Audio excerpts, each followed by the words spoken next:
all the hair in my body stand up. There's a guy in a maroon man dress doing a tactical walk up on me with an AK-47. And I'm like, oh no, and all of a sudden, ding! And my face exploded, and I run right off the side of this cliff. Captain Jimmy, with his heart made of steel, fighting great white sharks, his scars reveal. On stormy waters, spirit ignites. Together we're warriors, ready for the fight. Raise your arms high, let the thunder roll. Out on the water, where the brave will prevail. Together we rise, like a ship in the gale. Healing and fueling, with every battle we brew. Not lucky's the anthem, for me and for you. Action.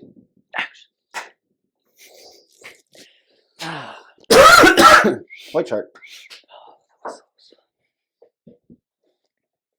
All right.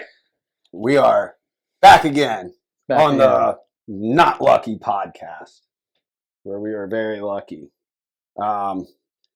So just, was it yesterday you put a post up? Yep, it was 2 days ago, I think. 2 days ago? Yeah. So, in which, now that I think about it, this might be like a emergency pump out episode. Okay. Like, I was going to put out Tarls, but like, dude, we've had it's probably over 6,000 now, but we had over 5,000 reactions and or 3,000 reactions the first day, if I remember right. And then it was over 5,000 this morning. It's like 5,700, I think, last time I checked. Yep. And like, well over 100 comments. I think.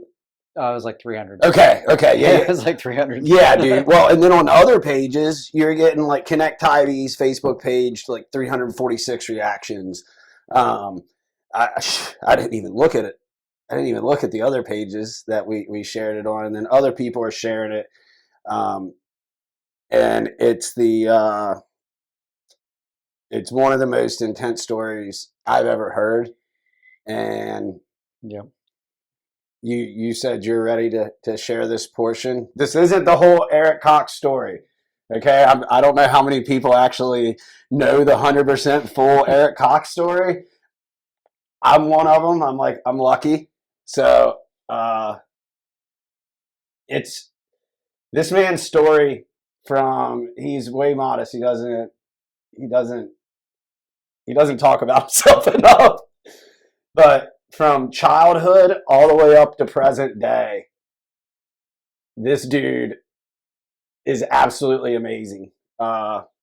You're one of the most impressive people I've ever met by far.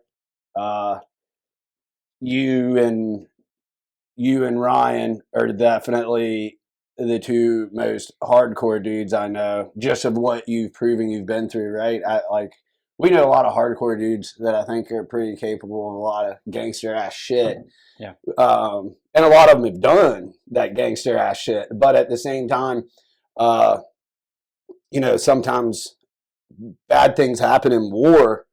And, you guys are battlefield proven on another level. Battle tested. What's that? Battle tested. Yeah. Oh, yeah, bro. So anyway, this is going to be about the mission that you got shot in the face. Yeah. So that's what this episode is going to cover. I'm hoping later down the road, we're going to get into more of old Eric Cox, the backbone of Not Lucky, the guy who keeps me straight and everything running. But brother, I'm super excited about this. Okay. So I'm going to shut up and let you tell these people this amazing story. And I'll probably have questions, man. You've told me. Yeah, please ask anything you want. I've been wanting to do this for a while. I just didn't know when the right time would be, and it's kind of got a lot going on. So it's like, man, when do I sit down and do this? But I'm very, everything you just said means a lot. Appreciate it. Yeah, brother. I love you, man, and I love you, dude.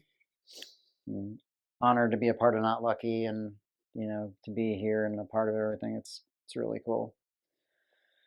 So back in 2010, I was a part of the sniper section at 1st Ranger Battalion, and it was new to me. I'd been in the line for 5.5 years. I did 5 deployments in the line with Alpha Company 175.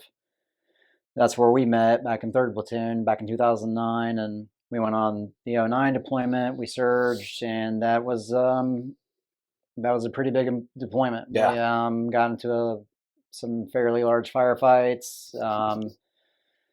Took some casualties along the way. We lost some really good men. And at the end of that deployment, I decided that I was going to go to try something new and went to the sniper section. So I did their little selection process, and what did that? I'm sorry. What did SNOT selection? SNOT is Sniper Observation Team, guys. It's what Ranger Battalion calls our sniper SNOT. What was that selection? It was basically just a PT test. Ruck march. You had to do it on 12 miler. 12 miler, 5-mile run, push ups, sit ups, pull ups. Okay. You did have to go in front of a board, so you had to meet all the sniper section leaders, pretty much all of STP, the Special Troops Battalion. So you met with the STP platoon sergeant, all the section leaders, and they basically kind of grill you on why you want to be there and why they think you should be involved in that part of the battalion. And from I think the last thing we did was a psyche eval. Okay. So passed all that with flying colors, and you cheated on the psyche eval, didn't you? I sure did. Oh yeah. So I got picked up, and one of my good buddies, Trey, was in charge of Charlie Company's section. So he was, naturally, we did 4 deployments together in 3rd Platoon Alpha Company, and he was like, "Want to come to Charlie Company?" And I was like, "Let's do it."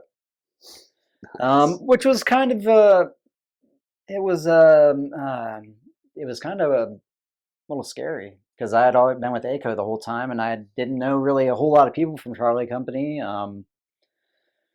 So like the few people that I did know over there was Kevin Pappy, who I went to basic training with, Airborne School RIP, and we came to 175 together.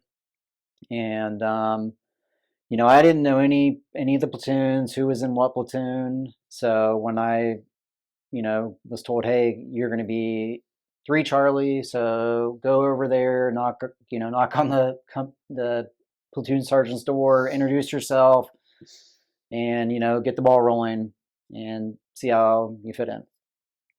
So I went over there and knocked on the door, opened the platoon door, and the first person I see is Kevin Pappy.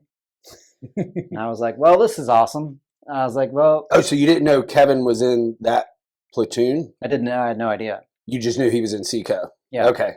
Wow, that's a hell of a surprise. So I was pretty nervous walking over to Charlie Company. Charlie Company has a reputation of Hard Rock Chuck, I think. Yeah, something like that. Just being like extremely squared away and being dialed in and being, just all around some of the best Rangers in 1st Battalion. So I was, a little overwhelmed, and went over there and knocked on the door, and sure enough, he's sitting right there. And I was like, "Well, this. Now I'm a little bit more at ease." And I introduced myself, and I'm like, "Hey, I'm Eric Cox. I'm going to be your guys' sniper platoon or sniper team leader for your platoon." Yeah. And they're like, "Come on in." I introduced myself and met everybody and all the squad leaders, and I went around the platoon and to all the squad cages, and I was like, "Oh, I went to Ranger School with this dude, knew that guy," and I was like, "Oh, this isn't too bad." So anything that I was nervous about, like, it all kind of went out the window, and I was like, okay, I can breathe, like, can relax a little bit. So we do the train up for that deployment. I think I ended up missing all the big training events because I was in. You do a lot of extra different training in the sniper section. It's not like your basic training cycle. We ended up going to Quantico, going to the HRT compound. Oh, nice. I spent a week up there doing The FBI HRT, Oh, like the yeah, hostage rescue team. Yep. Yeah. Just wanted to verify. Yeah, that's some of the best training I've ever done. We got to play in their shoot house, which is their shoot house is state of the art, where you can like literally move the walls around. Like they can get blueprints to a building, and be like, okay, this is what the building layout is, and they can move the walls to look just like that. Oh, And say, wow. this is where these, there's a hostage situation. There's bad guys here in this building, and they can rotate the walls and do whatever they need to do. That's dope. Yeah, it was really cool. We got to shoot on their flat range. They had like a 500-yard sniper range. We got like all the pistol ammo we wanted. So we were just all day long, bang, bang, bang, just banging steel. The final training we did with them is they got helicopter pilots to come in, and we were doing aerial shooting out of like a little bird. What? Yeah, dude, I'm sitting in a little bird like this, and the guy's like, "All right, you're alive," and they had steel targets on the side of the range, and you just tink, tink, tink, tink. No way. And I had never done it before, so like this was like awesome. I think I went 3 for 5 on shooting. I hit three out of the 5 targets. Nice. Out of a little bird. Yeah, moving. Woo! Yeah. So what weapon system? I was using my SR-25. No way. Yep. No way. So Fully- you're just what's that? Fully suppressed SR-25. So you're just up there just clanking metal out of a moving little bird. Yep. Holy cow. That's pretty impressive. I didn't know you guys did that. Oh yeah, we did that. We went to Rifles Only down in Kingsville, Texas. We spent a week out there. That place is, it's awesome too. I mean, I really wanted to go to that one. the never guy's got got a ranch with a couple thousand acres, and he runs all kinds of shooting programs out of there. And we were just doing all kinds of sniper drills and shooting up to 1,000 yards. Which was really cool. I hit 1,000 yards with my 300 Win Mag, which was, a pretty impressive feat for me being brand new to sniper section. And I'm like smoking 1,000-yard targets, and like I was getting real proficient with my SR-25. So between that training,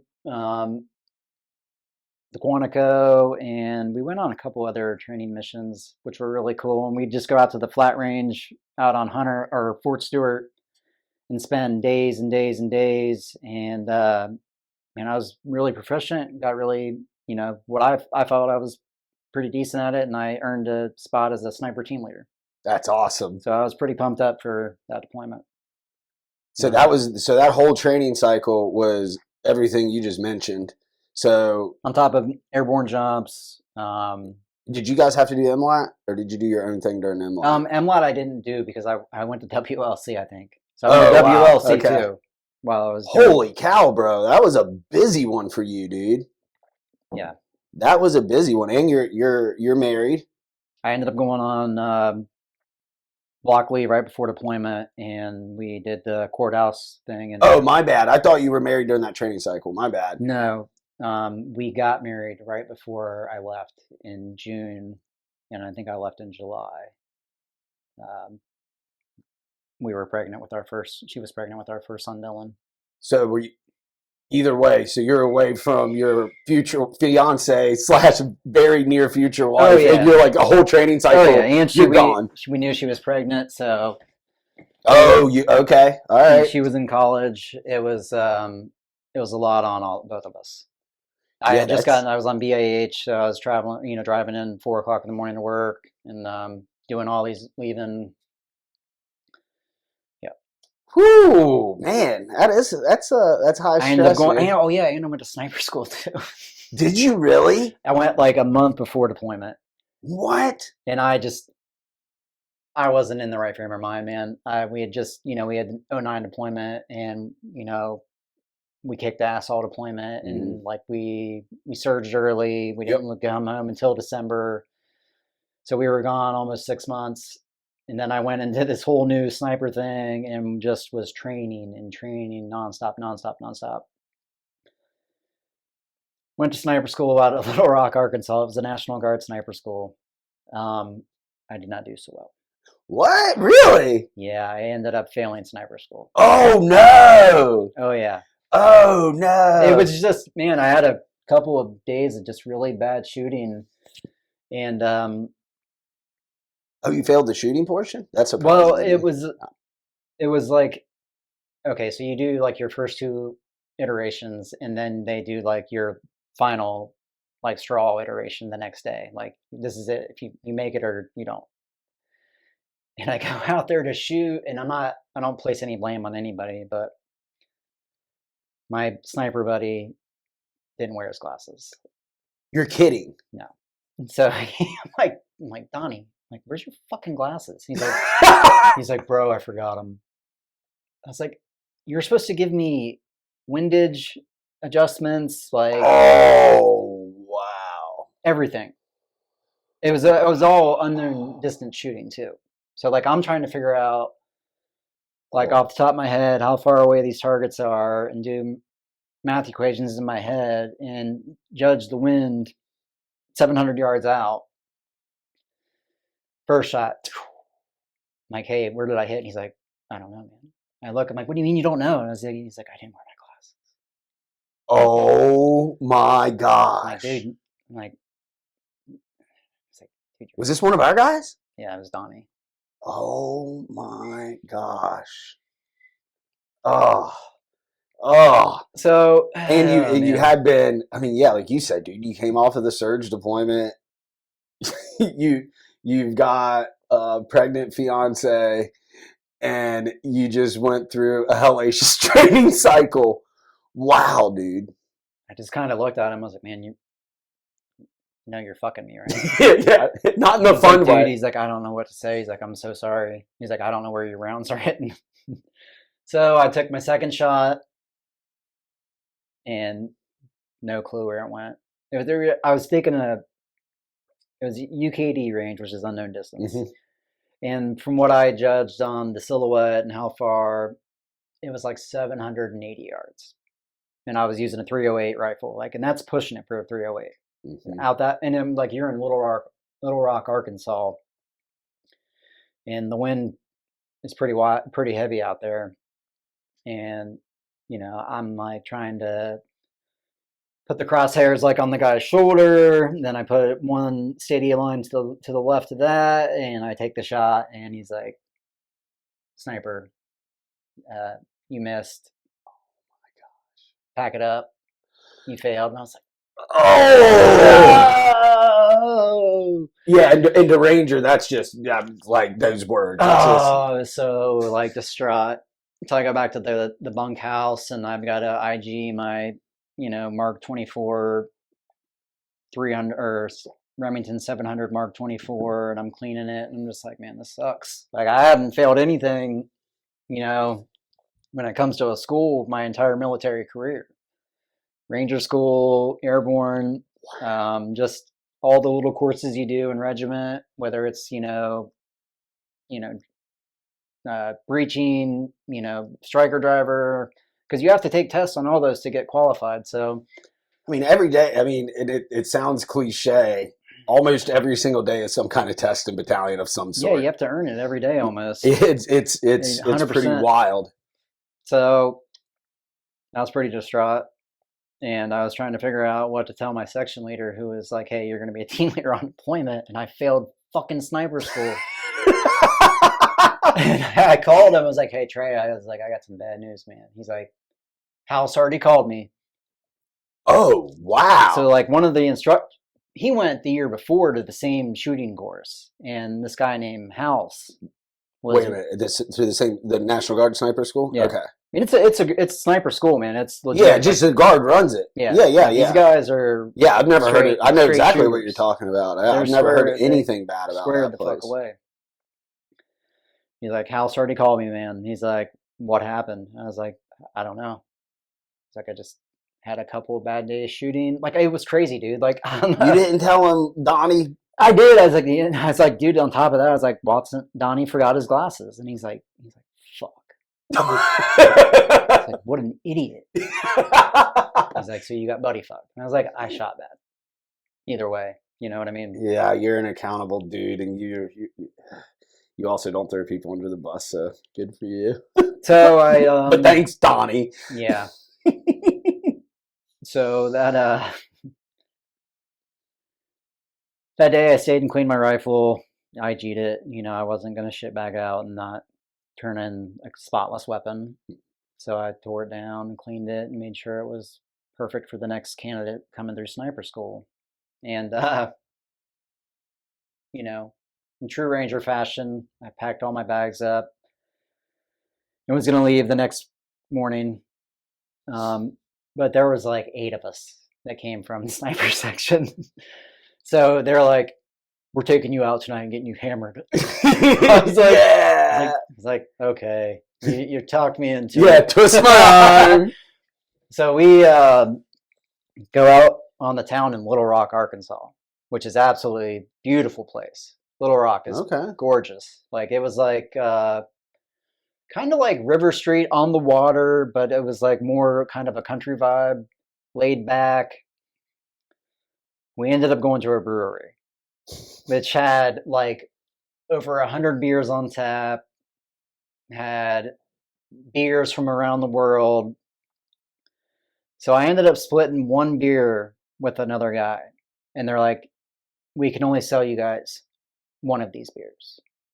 And we're like, and you have to split it with somebody. We're like, well, why? And they're like, it's 30%. I'm like, what? Isn't it a liquor at that point? I mean, I guess not. But some other country in like Norway made this beer and bottled it. That was 30%, 60 proof beer. So we split this beer into 2 glasses. And then I'm like, dude, when I say this looks like motor oil, it made Guinness look weak.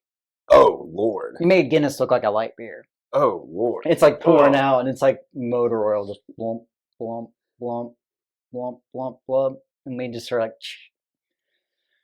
drink it, and it's just like awful.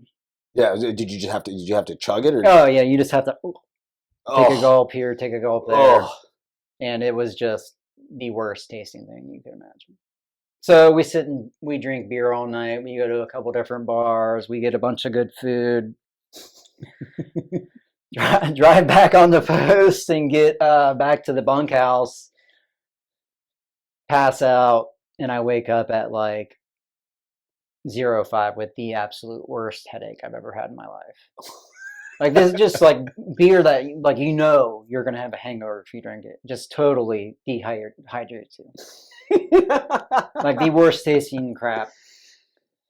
Man, it was awful. The day before we left and went out the night before, I had to go get another rental car. And like nobody wanted to give me a rental because I was only 23. Oh my gosh. They're like, you're not. They're like, usually we don't give this. We only give rentals to guys that are 25 and up, and blah blah blah blah blah. And you're so young, and I had to go to like 3 different places. And like, look, dude, here's my orders. I'm a military. Like, I need a vehicle. Like, I failed school. Like, I can't wait 2 weeks for them. Oh my gosh. To come back. Yeah. So I got a car. It was like a Toyota Corolla, and the next morning I wake up and I'm just like, and Little Rock's like 14 hours away. Why didn't you fly? I mean, I like to suck. I don't know why we didn't fly. We drove from Savannah to Little Rock. Oh, it's less time you have to be at work too. Oh yeah, I had guns. Which we traveled to Texas on planes with guns. Yeah, but they were like, we don't have time to get you guys tickets. It was like they kind of squeezed us in last minute. Yeah, I get that because I think it's. Oh, funny story. I got pulled over on the way to sniper school. We were in a big black Suburban. There was me, Donnie, and Luke Sykes. Oh man, I remember Sykes. So our 3 bonehead asses are in this Suburban, and if you ever driven through Alabama?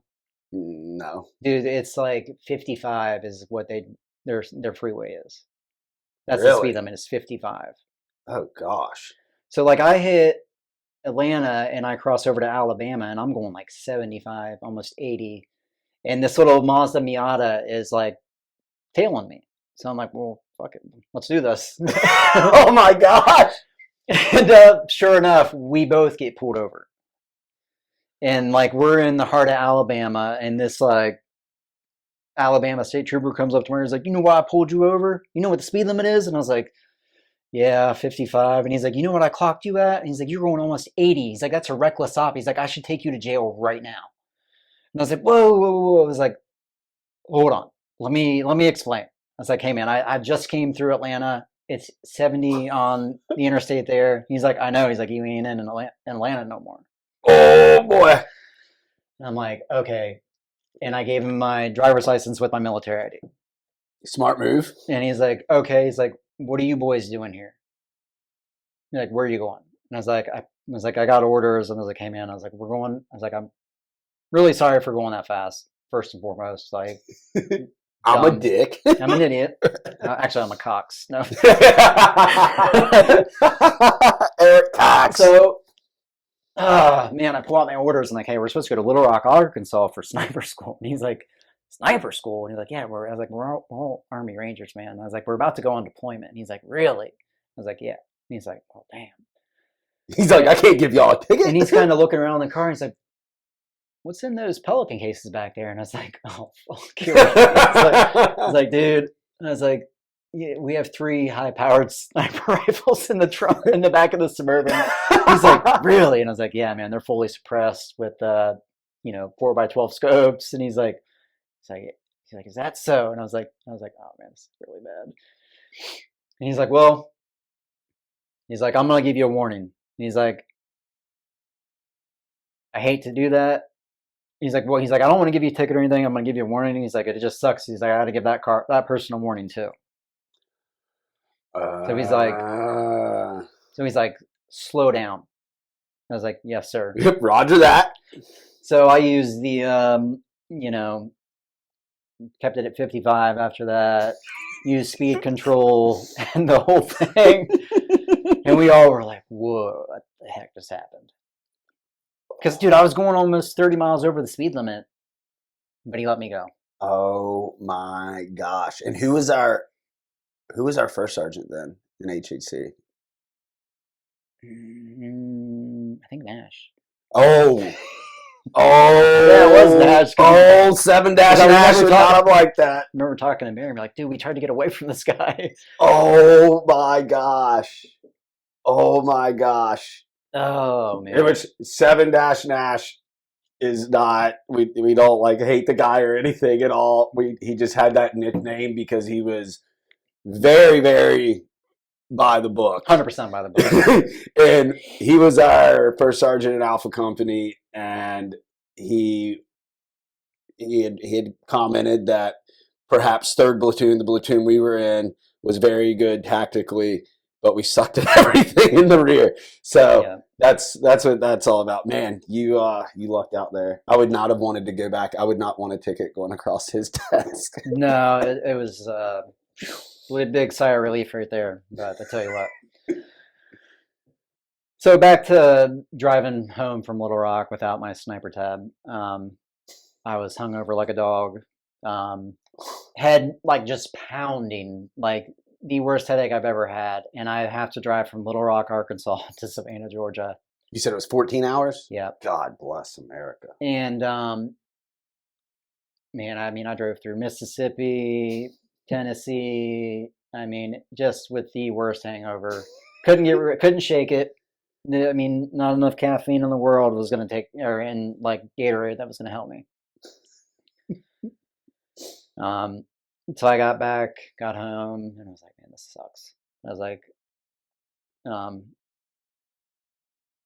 talked to the chain of command. I was like, what do you guys want me to do? Like, I know I'm supposed to be a team leader. I failed sniper school. They're like, you'll go again after deployment.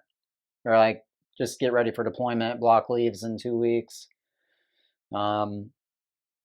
And from there, I just, went about things like normal and went on block leave. And that's when we went to the courthouse, did our courthouse marriage in Charleston.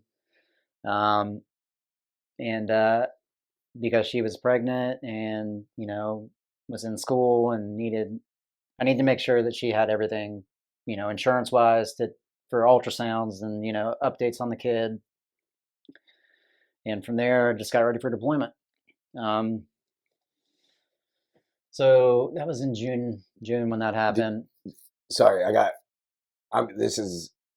so you had done 5 deployments up to this point. Mhm.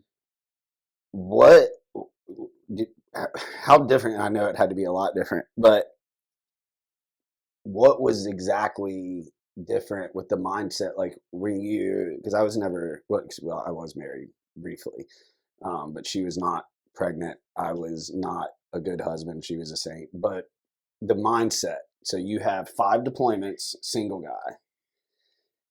6th deployment, you've had a balls to the wall training cycle, and the woman you love is carrying your first child. Yeah.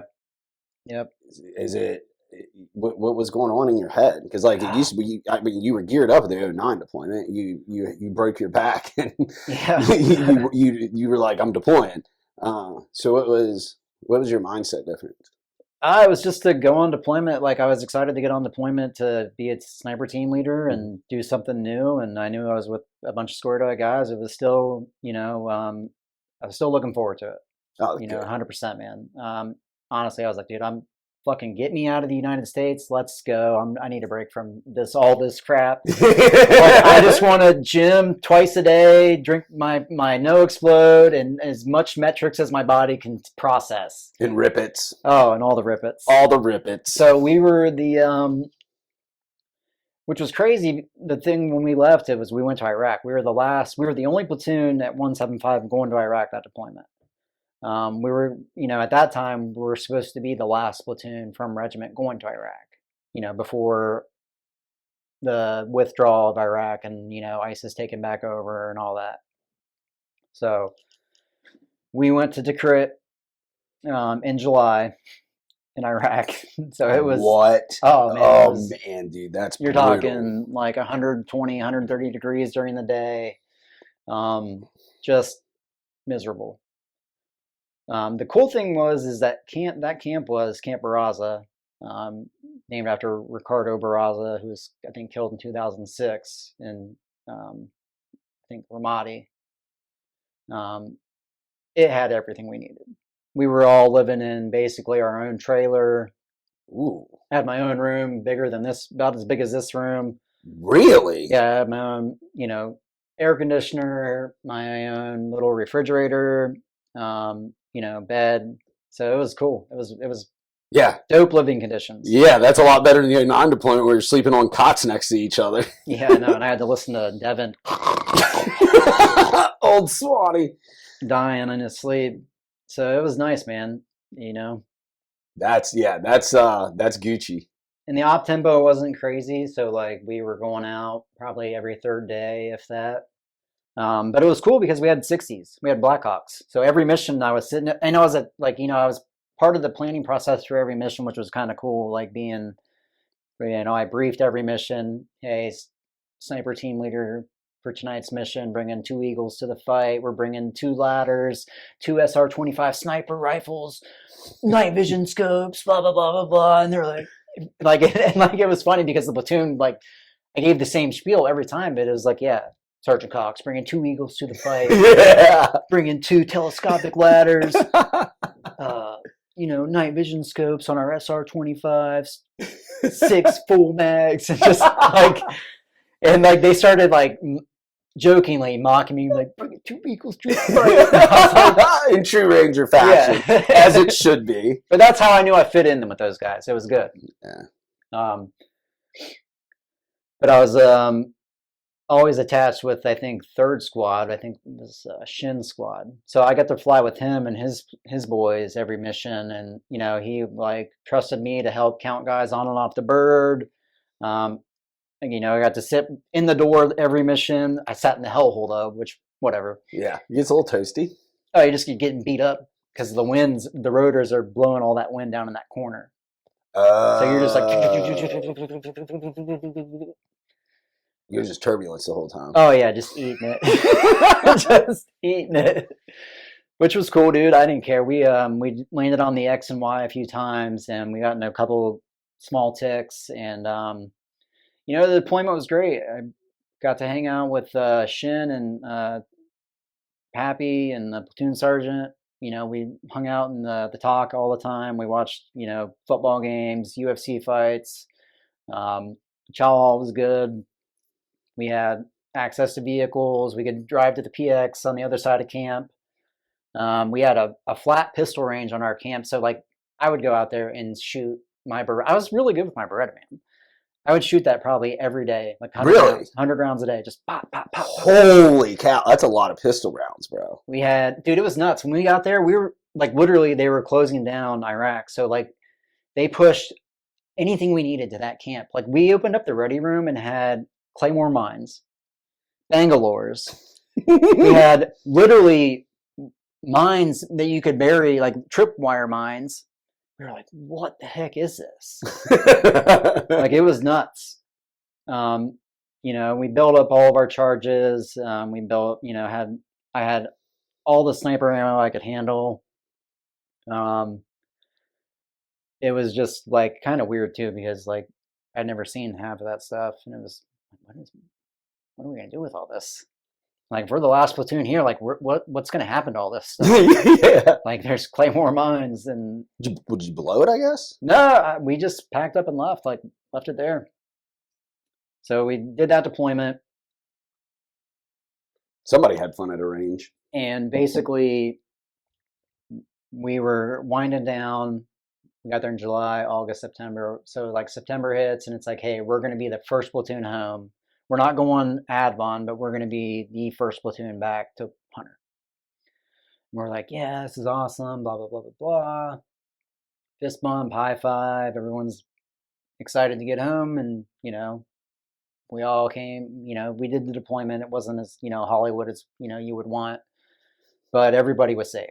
So we were like, fuck it. Yeah, dude. First and foremost, everybody's safe. That's Gucci. Everybody was in really good shape. We had a badass gym. We had good food, and there was talk that one of the platoons from Charlie Company was staying behind in Afghanistan. Obviously, we're like, well, we're in Iraq, so we're going home. And about 2 weeks after we were told we were going home, there was a platoon meeting in the talk. And I could see the PL, platoon sergeant, the company commander was in there with us. And this is kind of weird. What's going on? And they're like, all right, guys, 3 Charlies had the least amount of casualties out of every platoon at 1st Battalion. This was in 2010, where Delta Company surged early, took a ton of casualties. I think, every company basically, I know Charlie Company took 2 casualties out of deployment. Chris Wright. And Martin Lugo. And they're like, so we're the only platoon that's at 100%. And we're all kind of sitting there and we're like, oh, shit. Like, the wheels are turning. We know where this is going. Yeah. They're like, so 1 and 2 Charlie are going to rip home, and we're going to push to Afghanistan. We're going to go to Organy and work the backside of the KG Pass, which hasn't had any American presence in like 7 years. Wow. And like, we're seeing a Team Darby again. Hornet's Nest. Team Darby is who we were in 09 in Alpha Company. So it's like, holy crap, man. Like, just a whirlwind of emotions. Everyone's excited to go home, and it's like, oh, wait. Oh, now you got to tell your wives and stuff. Ooh, that's a great phone call to make. So that was a little rough. Oh, everybody's lined up calling people. Some guys are not happy because I wasn't the only one that had a married, pregnant wife at home. There was other guys who had a wife that was 5-6 months pregnant, and they were like, dude, I'm going home. I'm like, I'm not going. Oh, wow. There was a couple guys that flat out refused. They're like, well, I'm not doing it. Like, I'm going home to be with my wife. And Did like they actually do that? they did, they sent him home. They're like, well, Did they get removed from battalion after that? I don't think they did. I think it was his final deployment. Oh, so he was getting out. Yeah, he did like one enlistment, 4 years. This his fourth deployment. His wife was at home pregnant, and they were like, you know, Yeah. we'll get him out of here. And they kind of looked at me, and I was like, no, I'm going. Like, Yeah, yeah, that's like, in. I mean, I've I never was had like, a she'll pregnant understand. wife. She'll understand. She knows how it is. Like you know, this is who I am, and this is what I love, and being a ranger is everything I loved and wanted. And you know, you can't, in my eyes, I wasn't going to back out on anyone. No, you don't have that personality, and then I mean, those of us, and not hating on a one enlister at all, but there's a difference, especially in Ranger Battalion. There's a difference between somebody who goes in and gets a taste of it, and they're like, "I'm done," and then you got guys like us who just get addicted, and you're just like, "I'm going to do this until I die." Yeah. I can't remember how we left Iraq. I think we might have flown into Tikrit and then flown out of Tikrit. But I know we flew, I think, from Tikrit, and we landed in Kandahar. Remember being at Kandahar? Or maybe it was Bagram. I can't remember which one.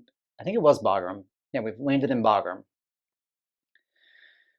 And that was kind of weird because we went from the blazing heat of Iraq to kind of the fall weather in Afghanistan, where it was already getting cool. Yes, because you're in what? You're pushing into close to September now. I think it was right around October. October? Yeah, because we Okay. deployed in July, so July, August, September. Yeah, it was October. Yeah, October when we got there. Wow.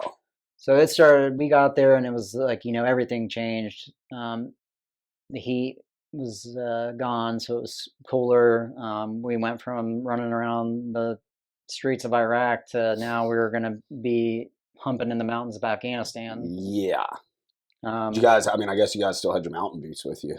oh yeah, I mean, I still had my Scarpas, or Yeah. Oh, I just know if I'm running around the streets of Iraq, I'm probably going to be wearing like Nike boots. oh yeah, I think I was wearing like Merrells, Yeah. Okay. like Yeah. the low Yeah. cut Merrells. And Yeah. like, I was I'm wearing you something know, that's light, not fit for mountains. yeah, this was my sixth deployment. I wasn't wearing like the old tan boots, and I was like, no, I had low cut Merrells, and but now got to Afghanistan. I pulled out my Kalins. That's what the Kalin boots I had. Those are the ones I had, the mountain Kalins. Yeah. Those things are dope. Best boots I've ever had. Oh yeah, they're super. Like you can step on any kind of rock. It like has like a momentum Yes. thing that pushes you forward. I was like, put them on and started walking. I was like, what the Yes, heck? awesome boots.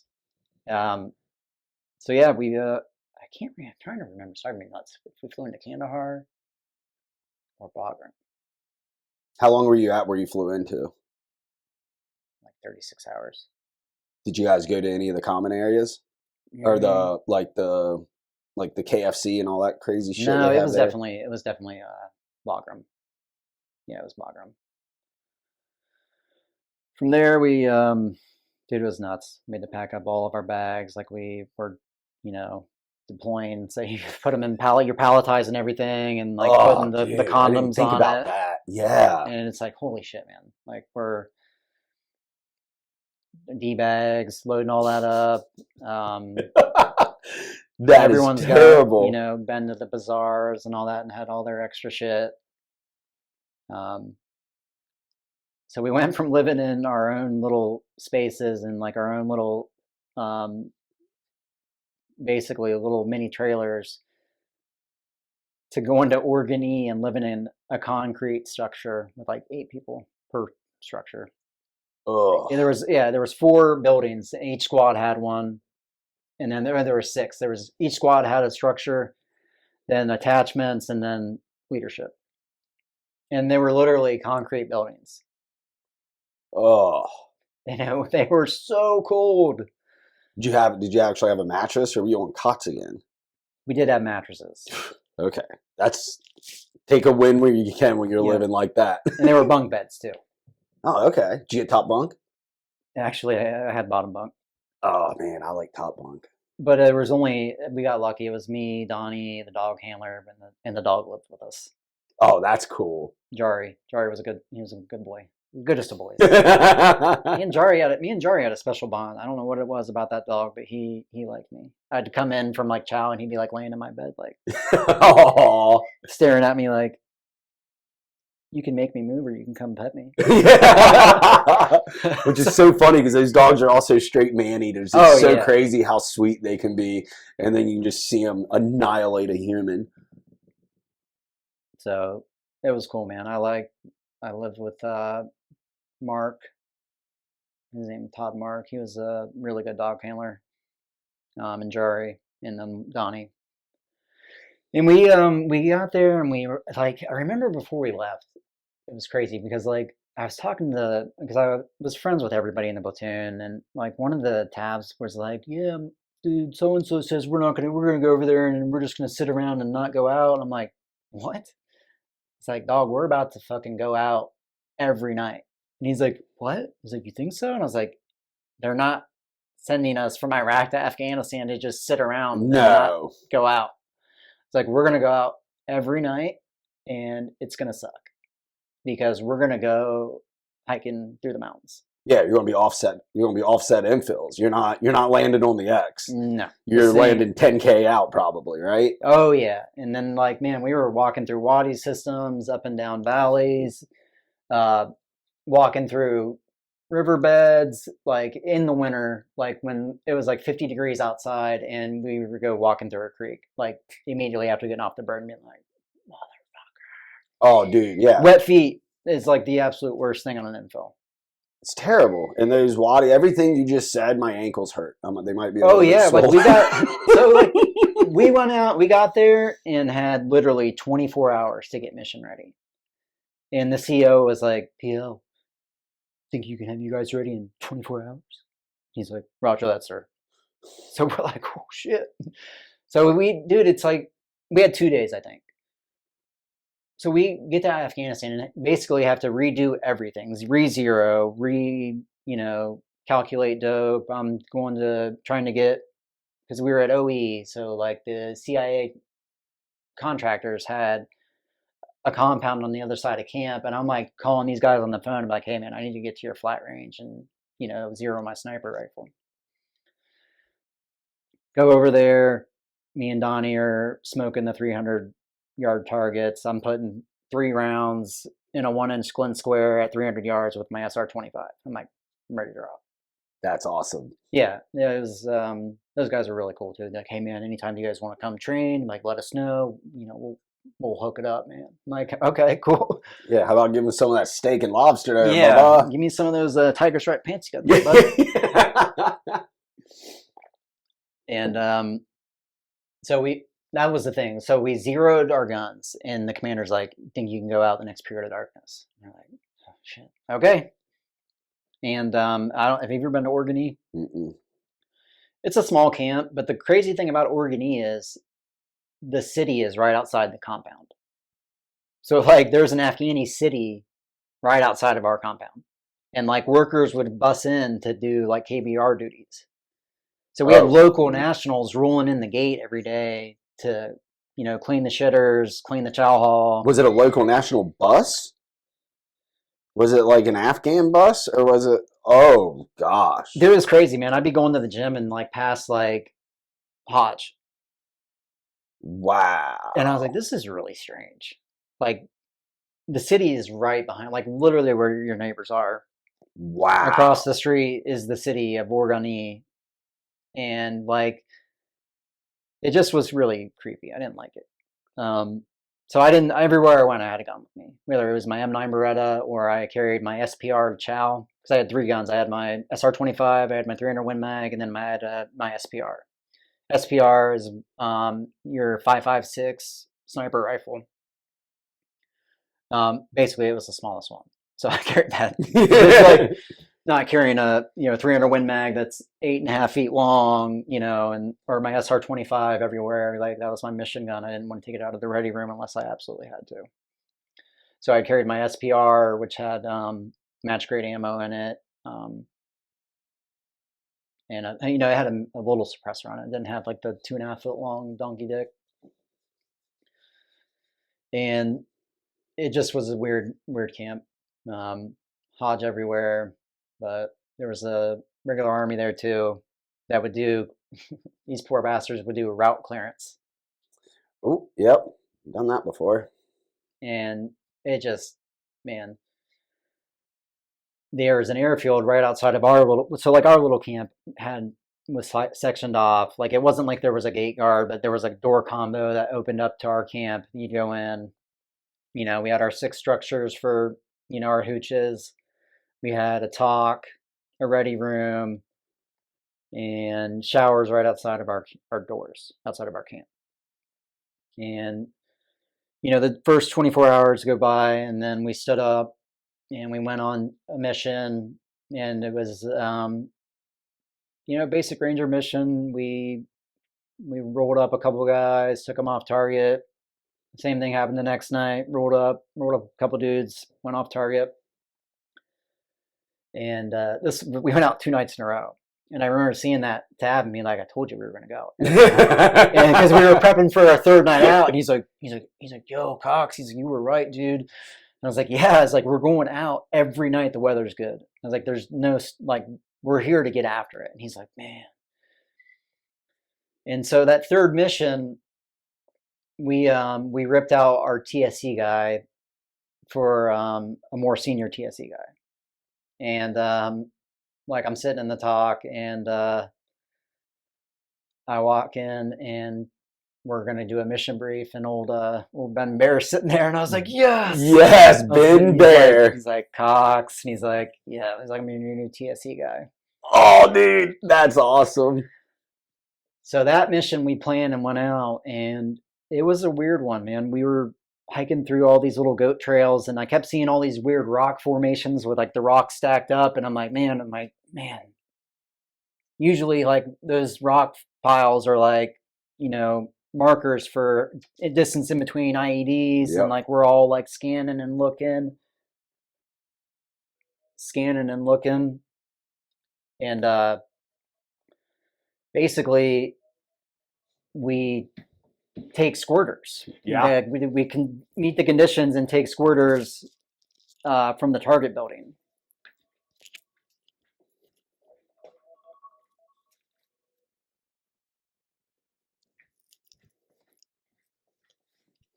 So the squirters were off in the woodline, like 300 or 400 meters away. ISR is doing the sparkle, and the platoon's hunkered down on the side of this ridge line watching this sparkle. You know, target building's still here. We cleared it. You know, it was kind of a dry hole. We had the squirters. So we climb up this ridge line, you know, like figuring out what do we do? And they're like, ISR ID'd guns. And so we're like, oh. This is easy. Easy enough, right? So we look at the mortar team, and they're like, you guys think you can hit them? They're like, oh, fuck yeah, we can. The mortars? Oh, yeah. Oh, dude. Which I felt so bad for their ammo bearer, man. This poor bastard was carrying a rucksack filled with 8 rockets. This thing had to weigh at least 80 pounds. Oh. That's not including his kit, ammo, water, and Gat. Yeah. So I hear him, and I hear this funk. He throws off his rucksack, and the mortar team starts dialing in these IR Sparkle. And it was Amundsen, Corporal Amundsen, and Lively. And man, they put rounds on target. That is awesome. So they I've never seen that happen they dialed it in. like that. He had his little 60 millimeter mortar tube. They set it down, and dude, it was like watching a NASCAR pit team. They were mortars out. They've got the base plate. They've got everything ready. Lively's like, Roger, sir, I'm ready. So he hangs it, drops it, and the mortar. It was the one where he had to pull the trigger on it. So like he's hanging it, dropping it, thump. Shh. And like you don't hear it, but you're watching the sparkle, and all of a sudden, Yeah. We're like, fuck yeah, fuck yeah. The sound of freedom. And they're like, I forget what they say, splash, Splash over, splash out. splash I think. over, splash out, Something like and that. what do they say, re-engage or something? Yeah. So they fired 2 more rounds on it just to be sure, and like totally obliterated that wood line, and Yes. target destroyed. America. So that was like one of the cooler things I saw on that deployment was the mortar team got to do their job and like not just carry a rucksack full of hate and not. Yeah. Dude, I felt so bad for those guys. Those poor guys, man. Oh, they just had rough lives all around. Yeah.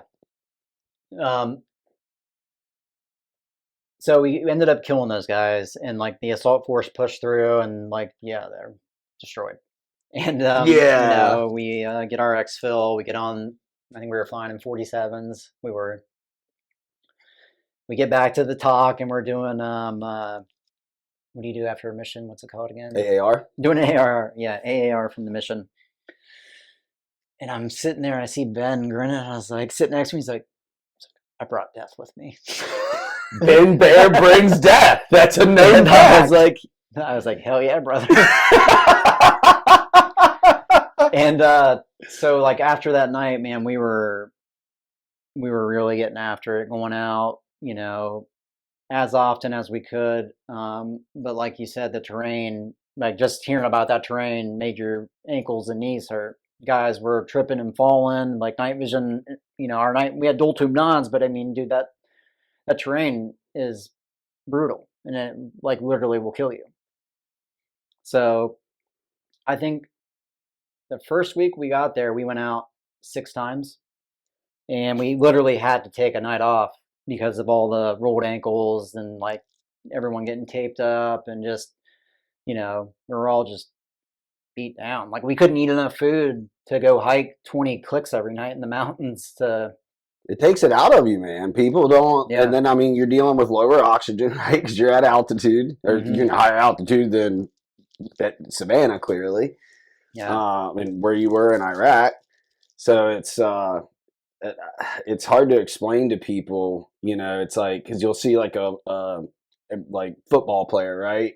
It's like they roll their ankle, they go to the sideline, and you come out with this big thing taped up. It's like, oh, you kept going. It's like, well, you're twisting or spraining your ankle over and over and over again with what 100 couple pounds of weight on total. Yeah, there was one mission that sticks out that we literally climbed straight up a rock face.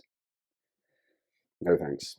We landed and we walked 2 or 3 clicks at the base of this mountain, and we started going up these little goat trails, and we were I was literally crawling on my hands and knees up this mountain using my SR-25 as like a freaking crutch to get up, and like me and Donnie were climbing and like reaching each other and like grabbing each other's hands to help pull each other up. And we finally like get to the top of this ridge line, and like there's little tiny goat trails going around, and there was like one compound there. I'm just like, dude, we just did all that to come to one building. Like, Osama bin Laden better be in there. Yeah. Like, what are we doing? And like they hit the target, clear it. I think they pulled a couple MAMs off target, and so we were flying in Chinooks with the National Guard pilots, which their capabilities on those birds are not the same as the 160th. Like not even close. They're just not. They don't have the training. It's nothing against them. Just well, the birds don't have the same aviation phonics and all that. Like their capabilities are different. Like their birds can't flare and land. Really? Yeah. I did not. So like anytime we infilled and exfilled, the bird would come in and stop at a hover and just slowly drop. That is a bullet magnet. And well, yeah, that and there's brown out everywhere, and if they can't see the ground, they pick back up. And we'll do another racetrack around, come down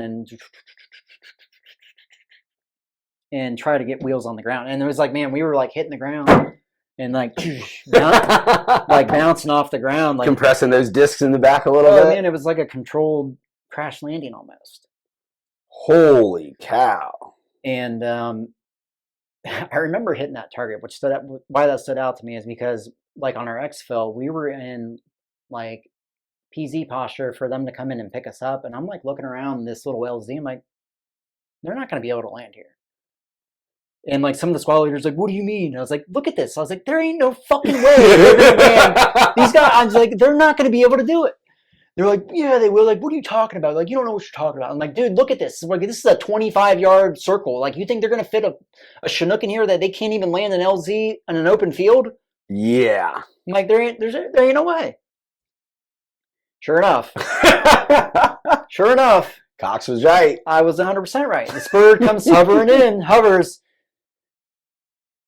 picks back up, flies around again, hovers, picks back up. And said your position. Everybody knows where you're at. Yep. And sure enough, call came over the radio. Pilots don't think they can land here. Oh, They're like, my gosh. There's a small LZ. They think they can land 3 clicks away. I was like, told you. They were like, shut up, it's not. So we picked up and had to move another couple clicks to another LZ. I mean, everybody in the valley knew we were there at that point. Thank God nothing happened, but it was just, man, flying with them and flying with 160th is night and day difference. Yeah. There was one other mission we did where they were doing the hover thing, the elevator thing. They'd hover, pick back up, do a loop, hover, pick back up. And on the third time they did it, the brownout was so bad, like the bird bounced off a mountain. It was like, and I was like, oh, everyone's like, shit. Oh my gosh. They're like, you put the fucking thing down now. The bird lands, bounces like a freaking, holy shit. Just bounces off the ground, and we unhook and run off the bird, and we're like, fuck this. Like, I'd rather be on the ground now that everybody knows we're here than it's stuck in that bullet magnet. Yeah, hey, yeah, bro, I'll walk home. How's that? Yeah.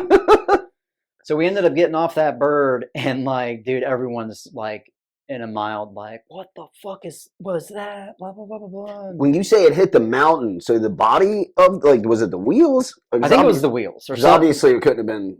Wasn't the rotors. Yeah. Obviously. It was like the wheels or something, like, was like. Wow. So we got on the ground and like Charlie Mike and walked through this ridiculous wadi system that was just the worst imaginable terrain, just broken up rock that you're like really walking through broken rock and these tiny little creeks. And we ended up taking a pop shot there was a ridge line that was above us. We ended up taking a pop shot. Just a single. We're like, what the fuck? We all hunkered down and we're like looking and scanning, and that was it. That's really weird. It was really weird. So that we're going out on anything. The commander's pushing us out on anything. He was telling us, we're gonna do this mission, and I'm gonna give you guys 48 hours off, and blah blah blah blah blah. So we're like, all right, cool, we'll knock out this, because he's like, dude, we're all like bruised up, beat up, and like smoked, and we do that one mission. We get back, and we're like, sweet, 48 hours off. We're gonna go to the gym. We're gonna get some hot chow. 24 hours goes by and everyone's pumped up. We got another day off. This is awesome. We're like finding bootleg movies to watch, and like we're watching, 10 guys are crowded. Oh yeah, we had like no TVs or anything there. So like we're all like, crowded around one laptop watching a movie together, like 8 of us on a couch. And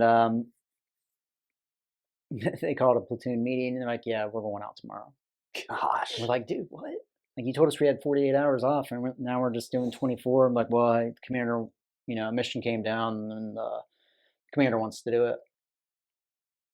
It's like, all right. But that's how that deployment was going, So were any high value targets, or was it? Honestly, they were sending us stuff on old intel because there hadn't been any American presence there. So like we were basically doing raids on targets that had like zero intel. Oh, wow. We were just trying to stir up shit. Wow. So like all these like missions we were going on were like intel from years ago. We're like, this dude used to live there like 3 years ago, 4 years ago. But we're gonna go check him out, see if he's still there. Holy So cow. we don't know what exactly we're running into. You know, it wasn't like an 09 where it's like, hey, we're going after this IED maker, and he's got a personal security attachment of one guy with a suicide vest and two guys with full auto AKs. Right, yeah, like that's what I was used to in Ranger Battalion. Yeah. Like, it's like, wait a minute, we know everything about this guy before we go. This is pretty cool. But that was the start of the movement to contact thing, though, in the battalion. So we weren't staying out for 3 or 4 days at a time then, but we were going out on, intel that was old, just to see what was still there, basically. So one night we were, doing another mission prep, and at this point everybody was comfortable and like we were in the groove of Afghanistan, like had all of everything was switched over from Iraq. We're, How long have you been there at this I point? think about a month and a half. Oh, wow. Okay. We had a bunch of missions under our belt. Had a layout of what the terrain was like. So we do another mission prep, and we're like on the airfield about to do final manifest call. And while we're doing the final manifest call, it's, hey, Frago, we need all the leadership back to the top now. Now, can you explain real quick what a frago is? So Frago is when basically you're on a mission, you're on a patrol, and it's something comes down the pipe and it's like, hey, you need to stop what you're doing now and go put all your forces to like either like a CASEVAC, a medevac mission, or like, something bad's happening, and we're directing everything to that immediately. And I've only heard of that literally in Ranger School. Outside of Ranger School, I had never. That was my first time ever dealing with it. Very rare thing, as far as we know. Yeah, usually there's a QRF on standby to, QRF is a quick reaction force where, there's people that are on QRF that are like designated, hey, your guys are on QRF tonight. Just keep your radios on. If we get spun up, you'll, be on the bird in 10 minutes. So we get the Frago and we're like, whoa, well, this isn't good. So we all run up to the TOC and we get word that there's an element from the 101st Airborne Division, and they are pinned down in the Konar province and have 30 casualties. That's insane. How many of those were KIA? They said 10 of which were KIA. Gosh, man. So 10 dead Americans and 20 injured Americans. Yeah. Holy cow. So we're trying to figure out if we're jumping on these birds and going in as an emergency QRF. So we kind of sit around and wait for word from higher as what's going on, and they said, get on the birds, we're going to JBAD right now.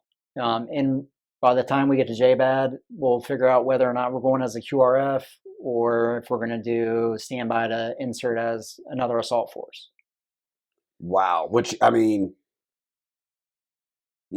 for everybody at home to put it in perspective, the 101st was using a company size element, which is 3 platoons plus a headquarters platoon, a head shed.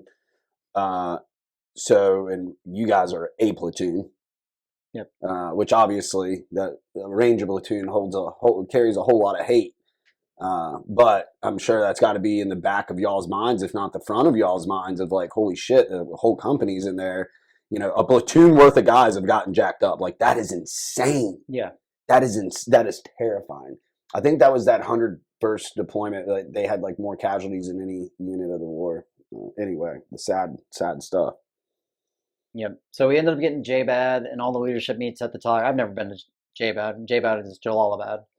I'd never been there. Heard good things about it. I know a lot of, strike forces went in there and, did a lot of good missions and took out a lot of bad dudes. And so we get there, and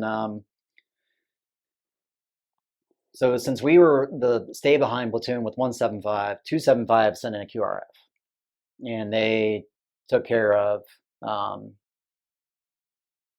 the enemy that was on the ground. Give putting it to the 101st. So the 275 goes in, neutralizes the threats, takes out a bunch of targets, hits a bunch of bunker systems. There was a bunch of bunkers, caves that they were in, and fighting positions. Oh wow! Did 275 take any casualties? I don't think they did. Good, good. And so they went in there and neutralized enough for the 101st to get all their wounded out and pull out that element. So we're sitting at JBAD and we're like, okay, so what are we doing? Are we going in? Is there target set for us to go right now to go in? And they're like, stand by. You're like, okay. Yeah, that's always great to hear. So we're standing by to stand by, and it comes down that our company commander volunteered us to go the next period of darkness into the same not compound, same village, same village. And they're like, he's like, yeah, we're gonna clear the whole village. The whole village is declared hostile. What's okay? So just so I'm tracking, 101st as a whole company went in, had a platoon worth of casualties. 275 goes in, gets their kill on, eliminates bad guys. 101st gets all their casualties out. No more casualties after 30, thank God. And the Seaco commander wants to go back in. Yep. What was the point of going back in? So we were going to go in from a command standpoint. From a command standpoint, he wanted to clear the whole village. Was there an HVT in there, like a high value target? He just knew there were bad guys in there that had killed Americans, and was like, well, we're going to go in and clear the whole village. And it's like, okay, what do you mean by clear the whole village? How many structures? And he's like, there's over 100. Like, holy shit. Like, well, what does that mean? Like, we're going to go out for days on end? And he's like, yeah, be prepared to be out for 3 to 4 days. Okay, cool. But we just left our home base, home camp, with what we have on our backs. And now you want us to go into a village that knows we're probably coming. Oh, yeah. And we don't have any of our speedballs, because, like, every ready room is loaded with speedballs. Speedball is like a quick resupply where they can jump off a helicopter on the side of a mountain that's got ammo, mags, batteries, MREs. Yeah, everything. Some boom boom, some bang bang, and some chow chow. Yeah. And so we're like, what?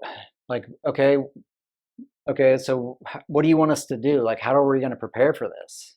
And basically, they were like, see what you guys can find around camp for speedballs. See what you can find to, extra mags, any spare batteries because I think there was a dev crew element there. I was getting ready to ask, was anybody from special operations there? 275 had a platoon there. Dev Gru had a squadron there. Okay.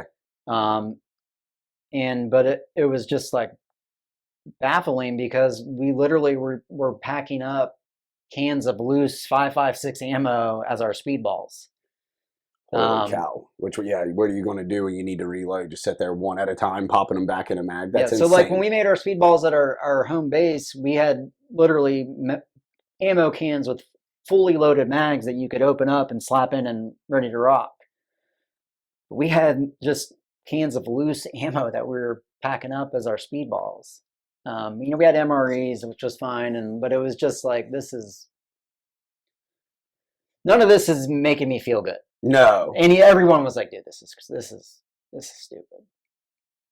So, instead of going in that night and like where we already had our foot on their throats, we waited 24 hours, and like the ISR was watching the village, and they could see women and children evacuating the village.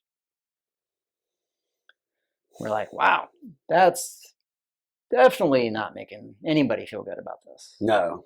And I wonder why they didn't just go kinetic after that. If it's declared hostile. I anyway. mean, probably politics.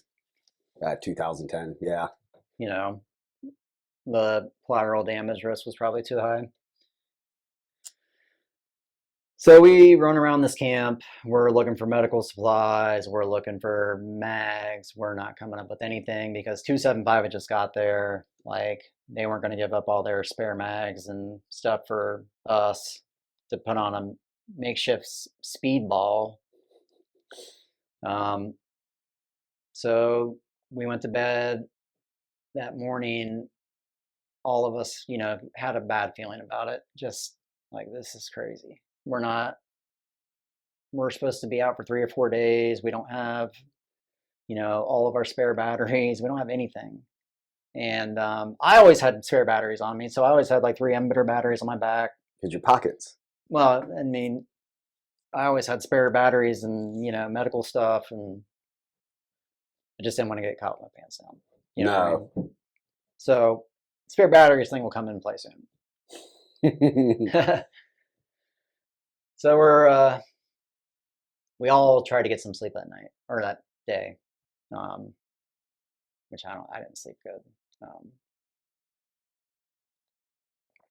So the next evening comes, we're all like, dude, we're in like a circus tent again, sleeping on cots with no mattress, no bedding, no pillows, nothing. You know, prepping to be out for 3 or 4 days too, on top of that, with real no intel of like, you know, we're infilling on the side of this ridge line and walking up and into this village. Walking into the hornet's nest. Oh, yeah. That knows you're coming. Mm-hmm. And it was just, I remember talking to a couple of the other E6s, E7, E6, you know, talking to Ben. Ben's like, dude, we're probably going to lose some guys tonight. He's like, none of this is good. He's like, ISR showed all the women and children, you know, leaving the valley today. They know we're coming. Did you guys have a clue how many fighters were in there? No clue. Holy cow, man. So you guys, 100 structures, I mean, it could easily be 300-400 guys. Easily. Yeah. And to top it off, dude, we're going into the Konar. Like, that's some of the worst terrain in Afghanistan. You had mentioned to me before that it was worse than what we went on Berlin, which is absolutely insane. It was, so imagine Berlin, but in a heavily wooded forest. Just like, dude, it was like walking through a jungle. Like, that's how thick the vegetation was. And so our plan was that we were going to fly from J-Bad to this little combat outpost. From there, we were going to hang tight and have pre-mission assault fires hit for our LZ. Holy cow. So they were going to bomb our LZ before we went in. Not the village, but the LZ. Make sure we didn't land on a hot LZ. Wow. And this little cop, it was terrifying. It was like walking into a pitch black camp that was nothing but T barriers. And like, I went into the talk and like kind of had my Mitch off, and I go to walk out, and one of the regular army guys grabbed me. He's like, hey, he's like, you don't leave the talk without your Mitch on. I was like, what? He's like, seriously, dude. He's like, we take contact, and you don't walk around without your Mitch. Wow. I was like, wow, well, this is fucking frightening. Yeah. And it was completely pitch black. You know, we're used to being on camps where you can walk around at night. There's like some light of some sort, you know, like the airfields or something. You know, none of that. Just T barriers, and like I was trying to find like the porta shitters, couldn't find them, and the guy's like, yeah, they're over there around the corner, blah blah blah. I'm like walking around with another ranger, and we're like, dude, this is fucking creepy. It Yeah, was that is pitch black creepy. and silent. Ooh.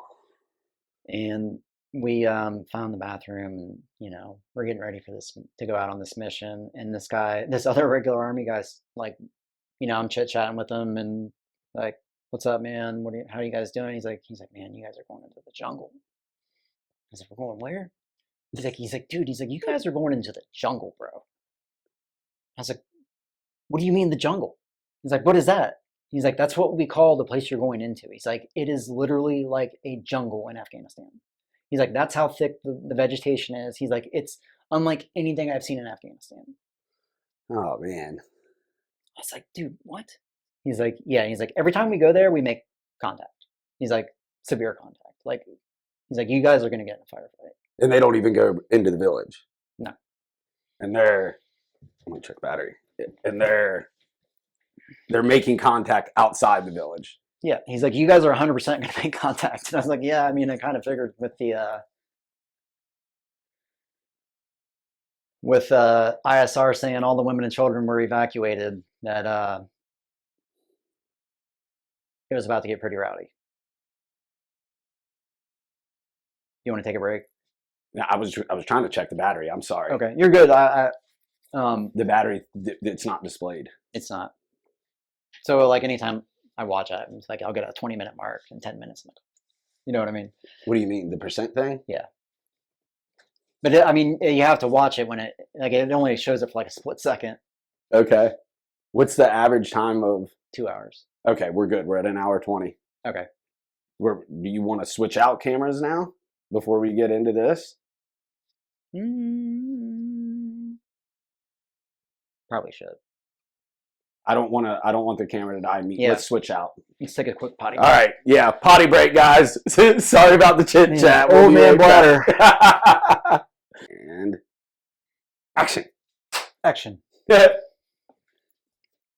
All right. Well, we made an alarm go off. I messed up everything else, but now we got fresh batteries. So we left off with you.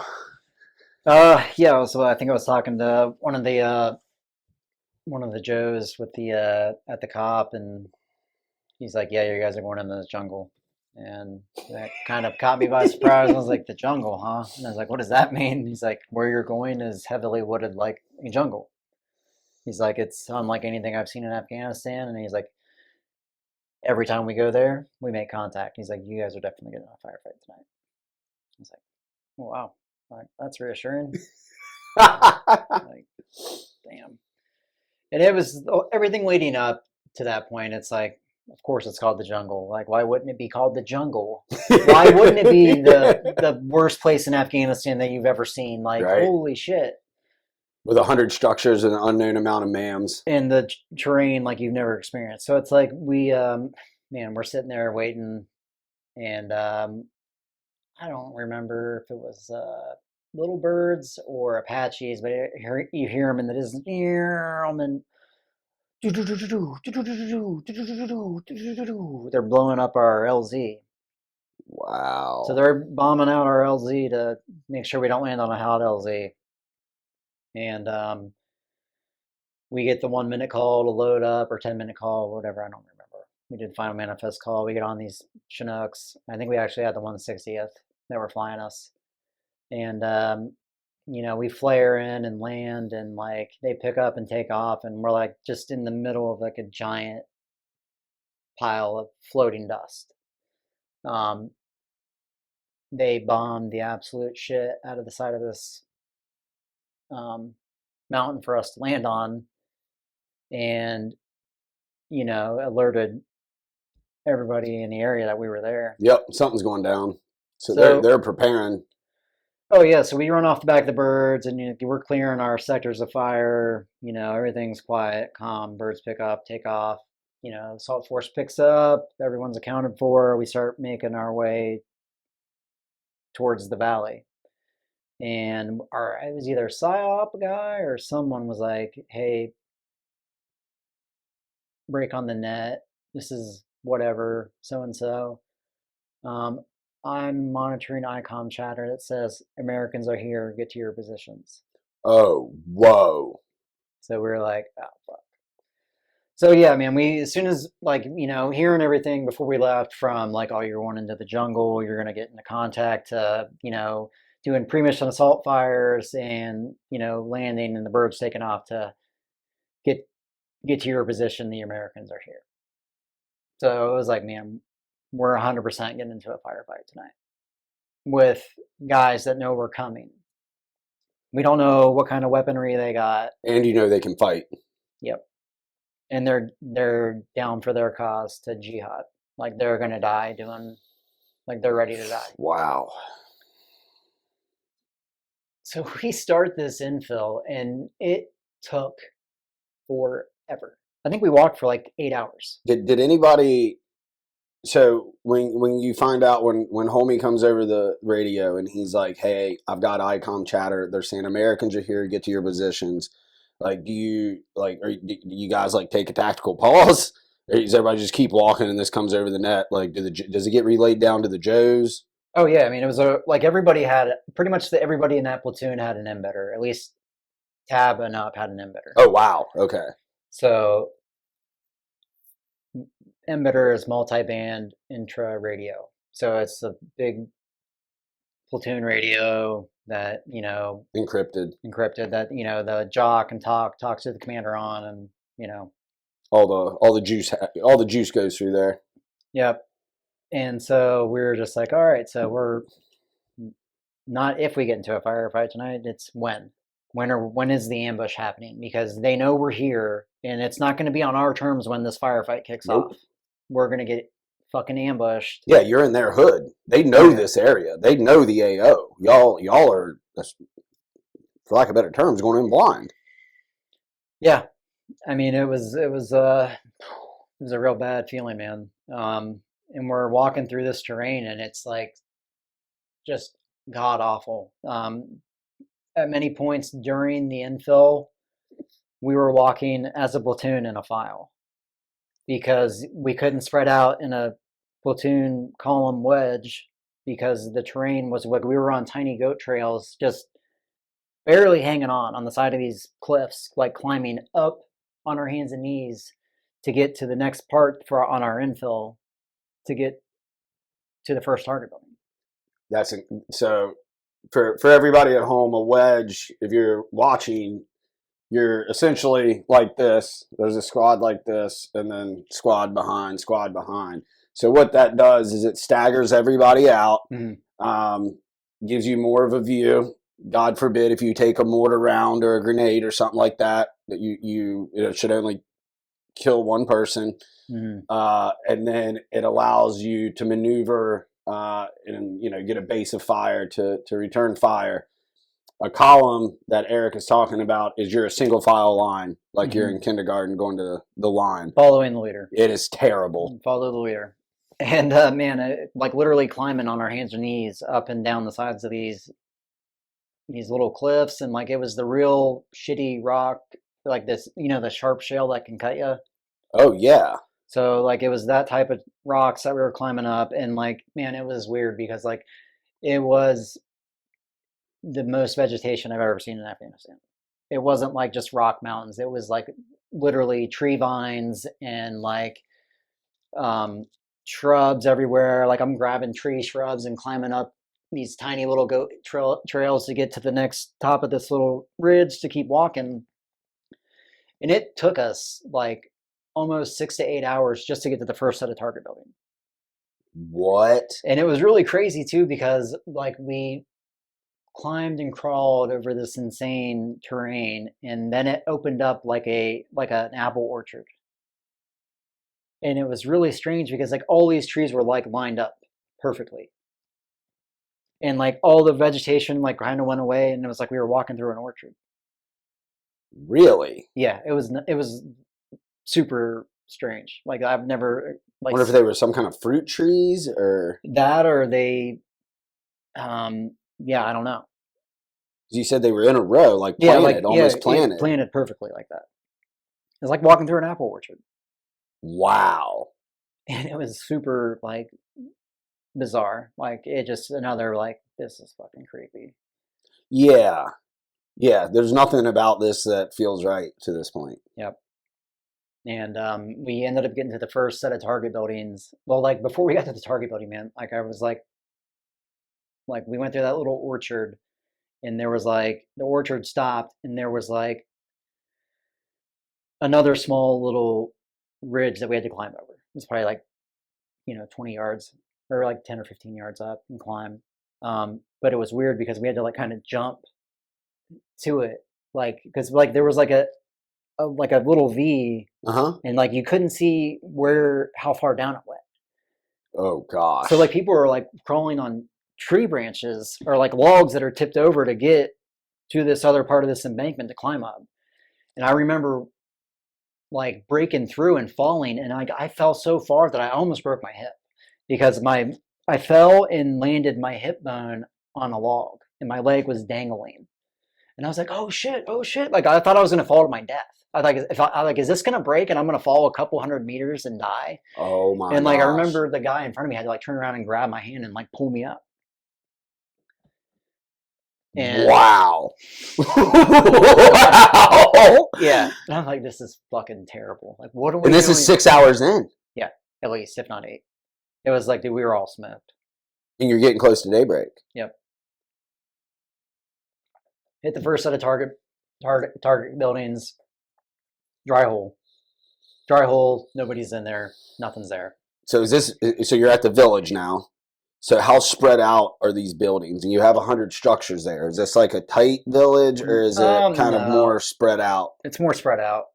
Like we hit the one set of target buildings, nothing, dry hole. Stayed there for about 10 minutes, packed up, walked, another couple 100 meters. Had the set conditions again, black side, blah, blah, blah, assault force. Hit that target building, nothing. Another dry hole. Like, all right, this is getting really weird. Yep. 2 buildings in a row, dry hole. 2 sets of compounds. So we're making our way to the third set of buildings. And as we're setting in conditions, we're setting in black side, we're setting in the assault forces getting ready to set up. Were you guys going explosive on breaches? Were you blowing breaches, or I was don't think we were. No, we weren't blowing anything. I think we were just kicking in doors, old fashioned. And it was like, dude, they were like the mud huts. Like there was no need to go explosive. It was just like, dude, their doors were like they didn't have doors. It's Yeah. like just mud, like a rug in front of the type thing. Yeah. and like goats and stuff inside. So we hit the third set of target buildings, and they hit there was like 3 little structures together, and they hit the one dry hole, and they're clearing through to the second one, and at the third structure, like 5 dudes just sprint out the back door, are gone, boom, gone. And we had a squad on squirter patrol, and they started off on foot chasing these guys, and it's just in that terrain, like you can see the IR sparkle following, where these guys are going. And it's like, so like when we went back into the village, it was back into the really, really shitty rough terrain, like heavily wooded. Wait, so the village was in? Oh yeah, I mean, in like, the these jungle. structures were like on the side of like ridge lines in the mountain. Like it was weird.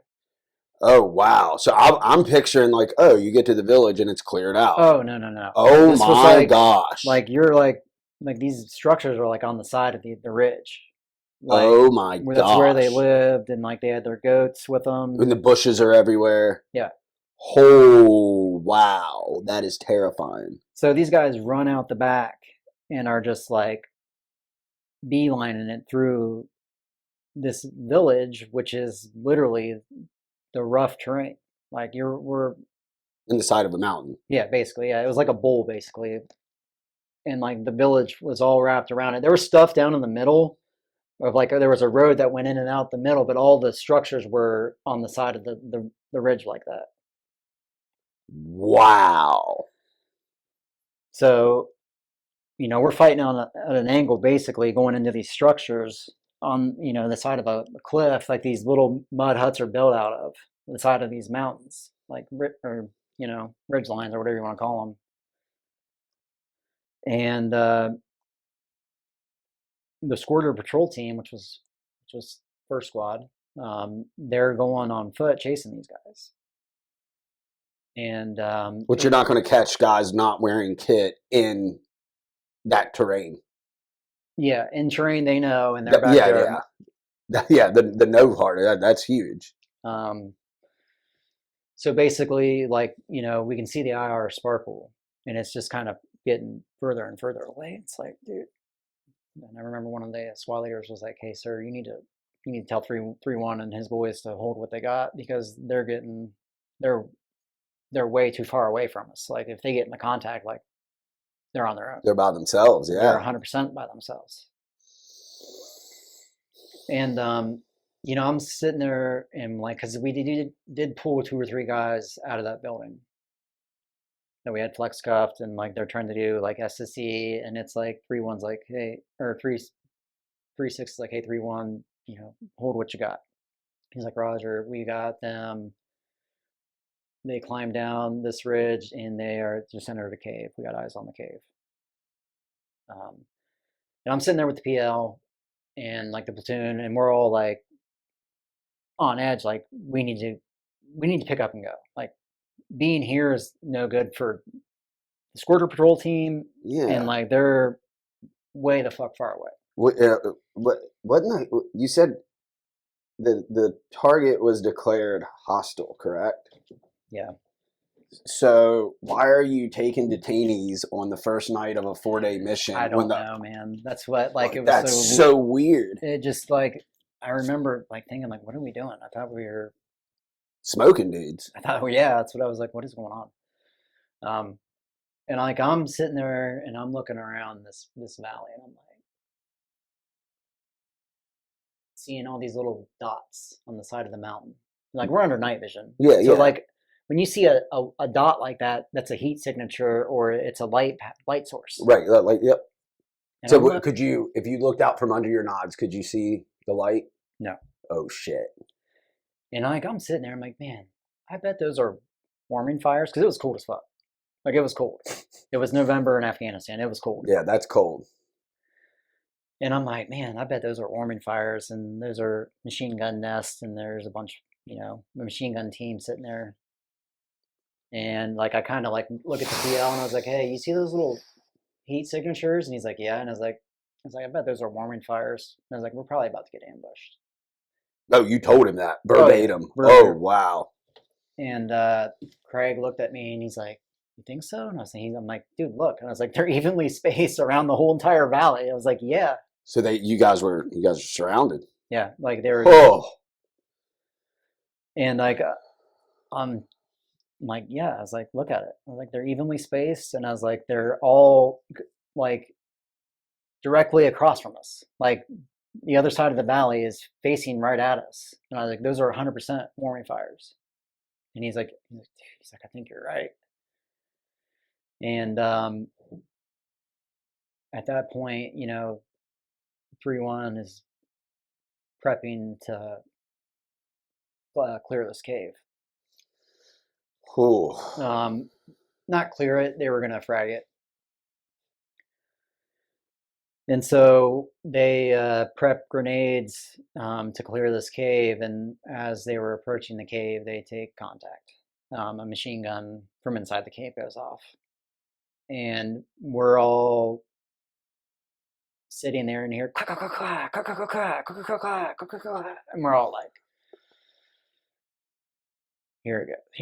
Here it is. Here's the ambush. Yep, that's like, it. And everyone's just like, oh fuck. And we all pick up and just start, beelining as fast as we can. Before we took off, like, we're trying to get a sit rep, 3-7s, trying to reach 3-1, nothing. Hearing pop, pop, pop, pop, pop, pop, pop, pop, pop, pop, pop, pop, pop. There's a gunfight going on. Oh, gosh. And they are way the fuck over there on the other side of this village. And we're trying to get a sit rep, nothing, and then we finally get 3-7. This is 3-1 alpha, 3-1's down. He's hurt bad. Oh my gosh. So they had a medic with them, and from there we all pick up and just haul ass as fast as we can to where 3-1 is. So at this point, like, the sun hadn't started to crust yet, and by the time that we moved there on foot, the sun had came up. Wow. So we were on foot, like running through the mountains of Afghanistan at like 10,000 feet. Like, dude, I was like barfing as I was running. You've already been humping it at 10,000 feet for 8 hours, bro. I remember dry heaving as I was running, going, and like spitting out vomit, because we're literally trying to sprint to them. Yeah, you got to, man. Oh my gosh, bro. And no sleep. Like, holy cow, man. So like we're running on these little goat paths, as fast as we can, trying to get there, and it's just, dude, everybody, like, I know I was thinking the worst. I was like, dude, I was like 3-1's down. Like, fuck, this, like, no, he's gonna be fine. Everything's fine. We get to this little Y. There was a little Y in this goat trail, and the sun had already came up enough to where you didn't need knots. So we all have our knots lifted up. We're running, fucking shit's jingle-janging everywhere. We're fucking, guys are falling out, barfing. So I made the decision to go with the dev group guy named Scorpion. He was the APU handler, so he had an interpreter and an APU team. So you got SEAL Team 6 guy, an APU, so the APU, that was the Afghan army dudes. Afghani partnership unit. It was supposed to be their like commandos, which was like They're Katahas. They were a bunch of bums. Yeah. So I break off. I send Donnie with three, and I'm like, hey, go help establish a medevac HLZ with him. I'm going up here with this guy, and we're gonna hold the top, the high ground, because we didn't know where, we were told there was 100 structures, and like, we knew that all those little spots were fighting positions. We were like, man, if there's fighting positions there's probably some on this side. And him and I talked, and we're like, well, we need to be up top in case they come over the top of us, because if not, the entire element is down in the base of this valley, and we're all gonna die. Yep, that'd be shooting fish in a barrel, man. So I run up to the top of this ridge with him, and we find a nice little fighting position, and we're hunkered down, and I'm scanning across the ridge, and I'm like, start shooting at this cave where I can see muzzle flashes coming out of it.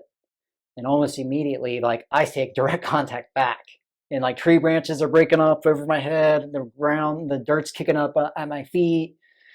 And I'm like, whoa, shit. I'm like, oh, fuck, doing like the cartoon hot dance, like floor is lava, like, ah! And I'm like, run and dive over this embankment, and I'm like, start cracking up in this Scorpion's like, what is it? And I was like, dude, I just got shot at. And he's like, what? And I was like, yeah, dude. I was like, I was shooting at this cave, and like I was taking direct contact. Branches were breaking over my head. He's like, holy shit, bro. And he's like, my interpreter's hit, man. He took a round. He's like, I got to get medevac. What's APU doing at this point? Oh yeah, the APU guys. They're all sitting down and crying. They're bawling their eyes out. So you're the only one shooting during all this. Yeah. So the APU guys all shit the bed and are crying under a tree and praying to God. Like, oh, and I'm like looking at them, I'm like, hey, pull fucking security. I was like, pick your gun up and like face out. I was like, not even holding their guns. No, just sitting there praying. And I'm like, get your fucking guns up. I literally had to put my gun to their head. I'm like, pick your fucking gun up or I'm going to kill you. I was like, face out and pull security. Now. Holy cow. And the interpreter is barking orders at him, and then like I jump back over with Scorpion, and like we're talking, and like this isn't good, man. Like we got to stay up here in case they come from over the top, or like we're all gonna die. Like he's like, this is insane. And we're sitting there talking, and he's like, oh, I need to do this. He's like, but my radio's dead. And I was like, go. I was like, I was like, I got your 6, man. Go ahead and change your battery. And he's like, I don't have a spare battery. Oh my And I gosh. look at him, I was like, dude, I was like, we were told we were going to be out 3 or 4 days. Like, you don't have a spare battery? He's like, I didn't bring one, man. He's like, I didn't think we'd be out like that. Wait, so he was told they were. He just didn't think it was going to happen. Yep. So, yeah. So I remember just sitting there, like, shaking my head, like, man, supposed to be like cream of the crop of the Right. of the naval special warfare, and like, you don't bring spare batteries. That's weird. And I was like, really, just kind of like, okay, whatever. Nothing you can do. I'm not giving you my batteries because, like, what if we are out for 3 or 4 days? Like, I'm not giving you my shit. Like, you're a fucking idiot. Yeah. And so somewhere during that conversation, his interpreter gets hit and gets shot in the leg. And he's like, I got to break down and get him to the medevac HLZ. He's like, it's right down there. He's like, man, we still need somebody to hold the high ground. I'm like, take your guy, get him medical attention. Like, I'll hold the high ground while that happens. And he breaks down, and like, I'm still kind of pinned down because of all the the direct shots that I was taking from across the ridge line. I wasn't going to expose myself to take pop shots at that cave anymore. Yeah, and it's broad daylight. I'm kind of hungered down at this tree, just scanning through the ridge line and up at the trees, and just like, I'm kind of just waiting for like the horde to just like come over the top and been like, oh fuck, final stand. I'm gonna shoot and break down and be like, they're coming. And like, as I'm up there, like I hear the platoon, and they're pop pop pop pop pop pop pop pop pop. And I'm like, man, kind of sounds like those gunshots are getting further and further away. And in my head, I'm like, oh fuck, did they move out and like without me? Yeah, the SEAL team guy didn't tell anyone. He didn't tell anybody that I was still up there. And which really, the first group he saw, he should have looked at the first 2 guys he saw and been like, yo, there's a guy up there. Hey, Snot's up there. Wow. So like, yeah, the wheels start spinning in my head, and I'm like, man, the gunshots are getting further and further away. And I'm like, I kind of like take a tactical pause, and I kind of, break down from my position that I was hunkered down under that tree, my cover and concealment, and I, crawl to the edge of this ridge line. And I look down, and I'm like, yep, they left. Yep, I'm all alone. And I kind of get Nobody up. came over the net to say they were moving? I don't, maybe I was out of range. I don't know. So your radio's just not working. Well, it's working physically, but not transmitting. I think they were all just like, we got to move out right now. And you're also in the jungle, which radios don't. And so like, man, it like hits me like right in the gut. Like, I'm all alone. Nobody knows where I'm at right now. And it just like, man, I got this really sick feeling in my gut. I dropped to a knee, and I almost threw up again. Like, it was like, it made me sick. Oh yeah, I can't imagine. And I'm sitting there, and I'm like, I was like, all right, you're fine. You're gonna break down, and you'll find the guys, link up, move out. As I'm giving myself this little pep talk, like, all the hair in my body stand up, like, and like, it was like, I got like goosebumps all over my body. And it was like, I immediately do an about face, and sure enough, There's a guy in a maroon man dress doing a tactical walk up on me with an AK-47, and he was close enough that I could see his face. Wow. So you guys are just looking at each other at this Oh point. yeah, he's creeping up on me like he was like, I'm coming to kill you. Like there wasn't like him trying to shoot me from like 50 yards away. He was like 25 yards away, creeping up on me in like a low ready. Wow. So he's definitely trained, Oh yeah. which And- clearly all these dudes are. And I'm just in my head, I'm like, it's time, like about to get in a huge gunfight, and I got a sniper rifle, and he's got a slicked out AK, which he's gonna fucking. I'm about to get shot. And you're hoping he doesn't have. You're hoping his homies are a little farther back. And I'm like, man, I hope like, what if he's like the lead element of a squad? Yeah, Because they move out in squad elements. They bound. They're not.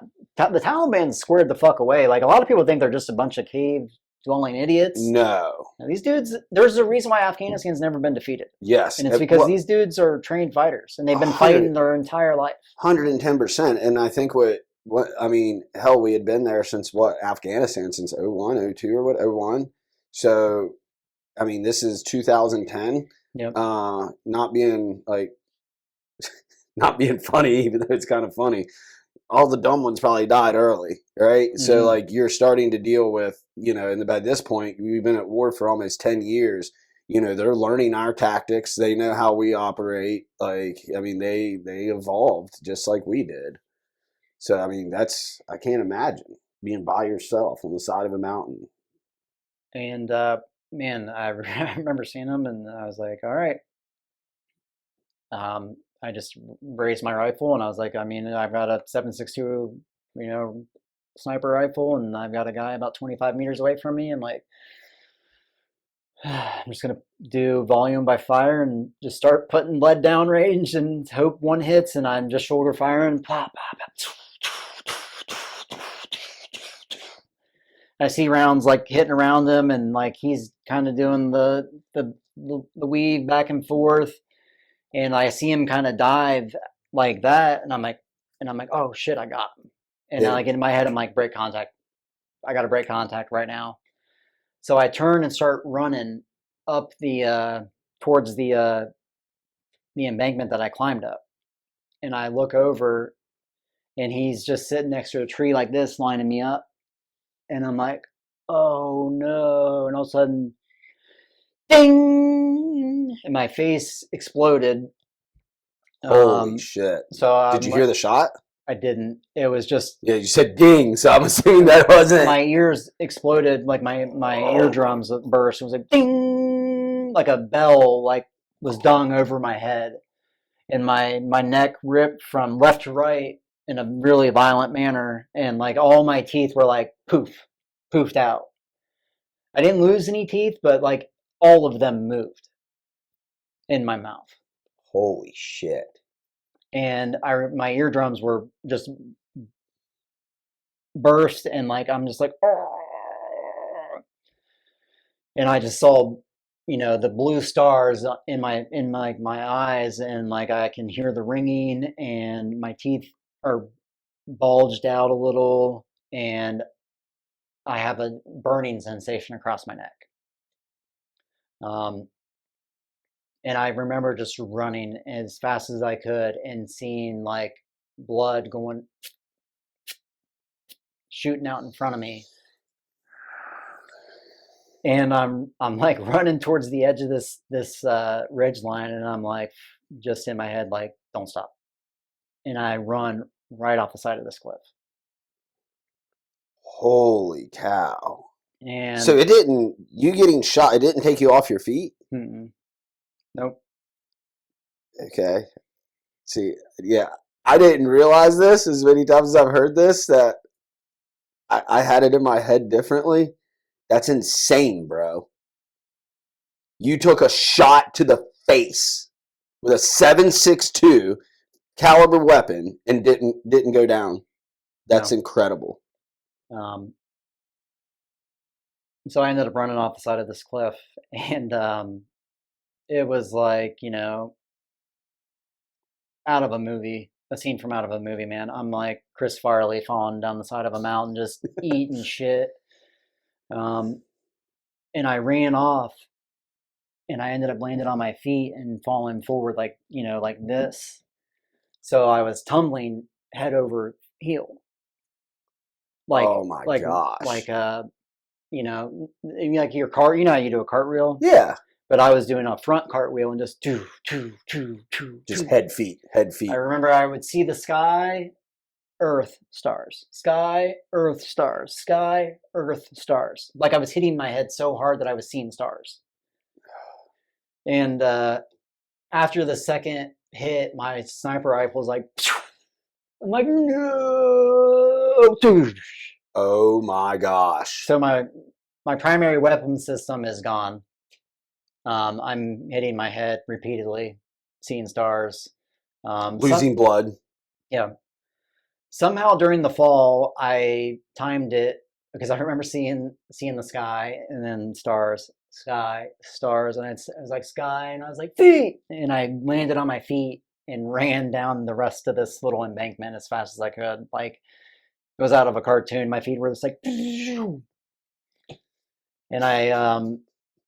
I'm running, as fast as I possibly can, like in an basically uncontrolled run. You ever run down a hill and you're just like lose control and you're just like, oh yeah, you're basically your top half trying to keep up with, like, you're just leaning forward and your legs are trying to keep up with your top half. That's what I was doing. Yeah. And I remember seeing this giant bush, this one of those like rugged, nasty Afghani bushes, and I was like, cover concealment, and I run and I like dive into this thing at like 30 miles an hour, full sprint. And dude, it tore me to pieces. That bush shredded me. Thorns. I mean, it just like hands were all ripped up. Like I had bushes, like branches went through my uniform. Thank God, I still have my eye pro on. That probably saved me from losing an eye. I mean, you're already in the worst situation ever. I couldn't imagine going blind. So I'm like trying to like find my composure in this giant bush, and I'm like, so you like on your back, or you knee, like I'm on a knee? I'm on my butt, like okay, like lean back like this, just like, and I'm like looking around, and I'm like, that's my jawbone. So you can look down and see your jawbone. Yeah, it was sticking out of my face like this. Wow. And I'm like, oh my God, that's my jawbone. And like I'm like touching this side of my neck, and I'm like doing one of these numbers, and I'm doing the same thing over here, and I'm like, well, I'm not like gushing blood, like you know. How much pain are you in at this point? I think not much. I mean, my adrenaline was going so much. It just felt like somebody burned my neck, and like my jaw, I didn't really feel. I just remember like sitting in that bush and like kind of doing like a casualty check on myself. Yep. And like I'm like looking around, and I look down, and like that's when like all this blood just was like out of my mouth. And like I look down, and like I'm looking down at my kit, and like there's nothing but blood down the front of my chest. And when I look down, because I have my M9, I was like, I'm looking for my rifle. I'm like, well, that thing's fucking gone. So I look down to unholster my Beretta, and I grab it. And when I look down, like all this blood fell out and landed on my hand. And I was like, ah! Oh my gosh. Freaked me out. Yeah. So I unholster my M9, and I'm like trying to like stay somewhat, like trying not to freak the fuck out. Yeah, I mean, yeah, I don't know how you don't at that point. I'm trying to keep a level head and being like, okay, your major arteries aren't hit. Your jaw is definitely broken. Your teeth are still in there, but which I don't know how my teeth didn't all just go. Could you like feel them with your tongue, or? I could. I was like, okay, but they were all like just not in the same spot. And I was like, oh, and so like I grabbed my radio. I'm like, trying to talk with my jaw shattered, like they literally had to bolt it together because it was shattered in so many spots. So I'm trying to talk, being like, I'm injured, it's me. Hey, it's Cox, I'm hit. That's what I was trying to say. I was like, hey, it's Cox. And they're like, break on the net, break on the net. Who the fuck is that? And I'm like, they're like, break on the net. Like, who is that? And I was like, then I like realized if I didn't like try to enunciate and I just held my mouth still, I was like, it's Cox. I'm hit. They're like, where the fuck are you at? And I was like, I'm back at the cave. Or like, I was like, I'm at the bottom of, I was like, I just got hit. I'm at the bottom of a hill. And they're like, what the fuck? They're like, give us a distance direction. I don't have a Garmin. No Garmin. No Garmin. So like, I was like, I don't have a Garmin. I can't give you a distance and direction. And And I mean, you probably didn't even have a clue which way you fell. I mean, at this point, you got to be somewhat turned around, right? Did you? I mean, I just knew where I ran off the side of that cliff was where I climbed up. Holy cow! Are they? Is the platoon still? Is the main element still in contact? Are they still taking contact? They are. Holy cow! So they're engaging the enemy. You're hunkered down in this bush. And they have casualties too. 2 casualties at this point. And then you're hunkered down in the bush. Lost your main weapon system. Wow. It was a bigger job. Yeah, that is a bigger job, brother. And that's, that was the start of my fight to live, because they were in contact and they had casualties, and they were like, give us a distance and direction. I didn't have a Garmin, so I couldn't be like, hey, I'm here. Yeah, you couldn't give them a grid. And there were, I eventually mumbled direction. It's like, what direction did you guys move? And they were like, we moved north, Ranger buddy. Like, where are you? I was like, I'm at the bottom of a hill. I was like, I'm hit. I'm shot in the face. Like, I'm shot in the jaw, my neck. And they're like, holy fuck. Like, who knows where Cox is? Who had last eyes on Cox? So meanwhile, the DevGru guy that, didn't have a spare battery, he couldn't chime in and be like, oh yeah, he's back at the... He didn't say anything? No. What? Yeah. What a dirtbag. Didn't say like, oh yeah, your sniper's still back at the Y and the goat trail. Yeah, I left him back there. Like, I forgot to tell you, he was still back there. And so like, I mean, they weren't, if they were still in contact, they had casualties, like they weren't gonna just run out of cover and concealment. You know what I mean? Mm-mm. Like, it just tactically doesn't make sense for them to do that. And so I mumbled direction, and they're like, we moved north. And I was like, Roger. No azimuth. No azimuth. Just that they moved north. I mean, it didn't matter. I didn't have a Garmin to, you know what I mean? I know, but it's just like, I mean, north is like that 45 way. degrees, north, northeast. Wow. Like, just north. A lot of north there. There's a lot of directions in north. Yeah. And so before that deployment, I don't know why I was at the PX, and I always, before every deployment, I would buy a brand new little $30 Timex from the PX. All I needed was it to have Zulu time, and then I could set like 3 alarms on it. And for some reason, that deployment, right next to the watches were little wrist compasses. And I remember like going through all these, even at sniper school, they're like, you should always have a compass on you, and, blah, blah, blah, blah, blah. And like, I think like we were, as a Ranger, you're supposed to have your lens static compass somewhere on your kit. Yep. And I think I had that too, but I was like, well, fuck, I got my little wrist compass. Yeah. And so I picked my arm up, and I just kept going back and forth. And I found, I was pointing, I was like, there's north. And I went around another time, north. left to right, north, right to left, and found north the same time, same general direction 3 different times.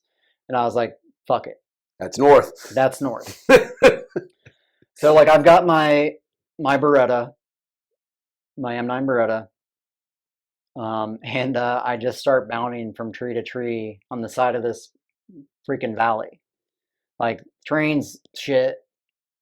Which makes it next to impossible to maintain a straight line azimuth to say I'm going north, like without deviating, and Yeah. you're concussed, obviously. So I start, doing the old "I'm up, they see me, I'm down" thing, Yeah. and I'm running from tree to tree. I'm up, they see me, I'm down, and I dive down north. I'm up, they see me, I'm down. I dive behind another tree. I didn't look behind me one time.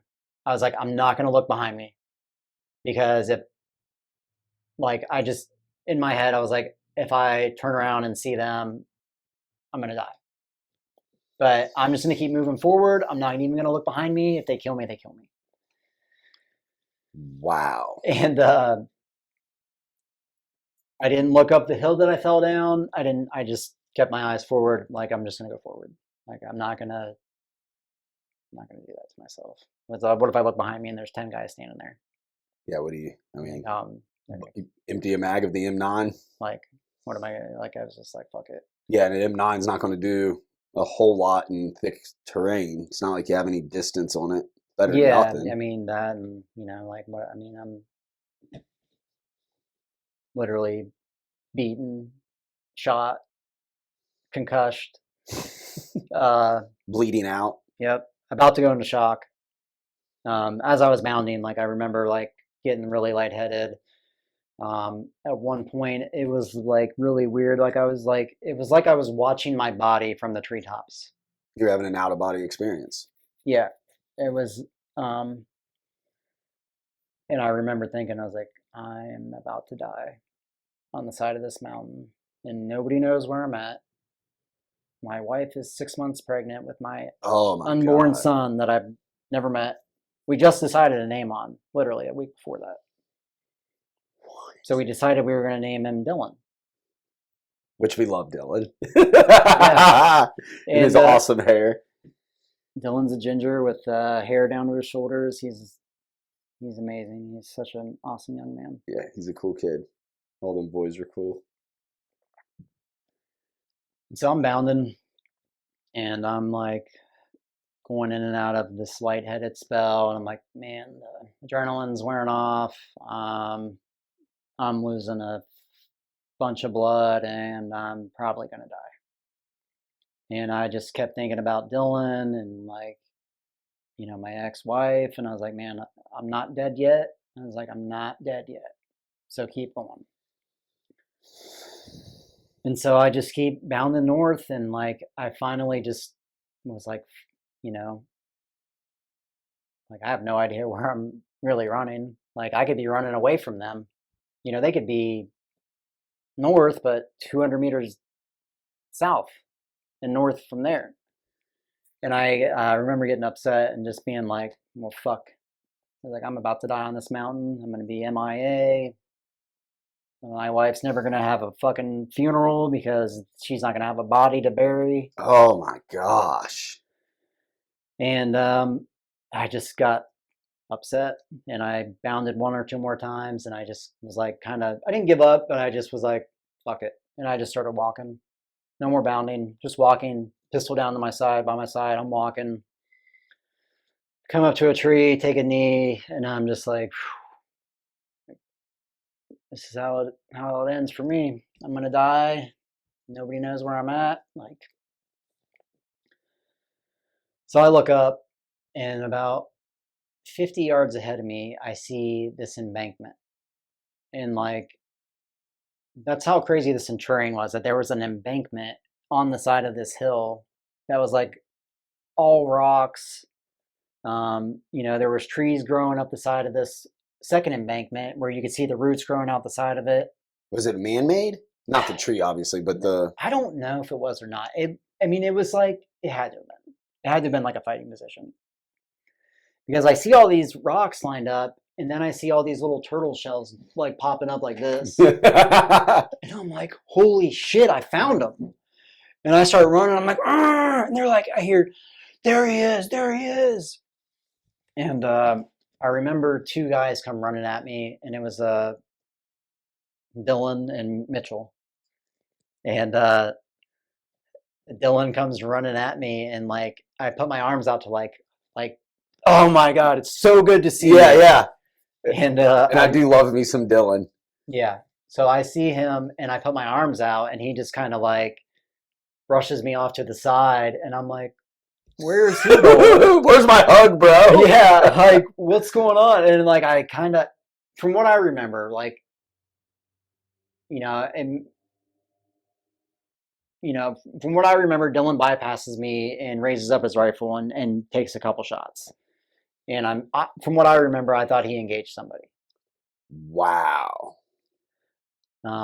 If that's not the case, somebody let me know. I'm trying to remember, because I remember Dylan running at me, and then Mitchell being like the first one to give me like medical attention, because Maynard bypassed me from what I remember, to engage somebody. So you're at this point, you are getting a little cloudy, because I think it's all this is insane that you're such a gangster that you made it that far, and then when you're at the point where you're like, screw this, this is how I die.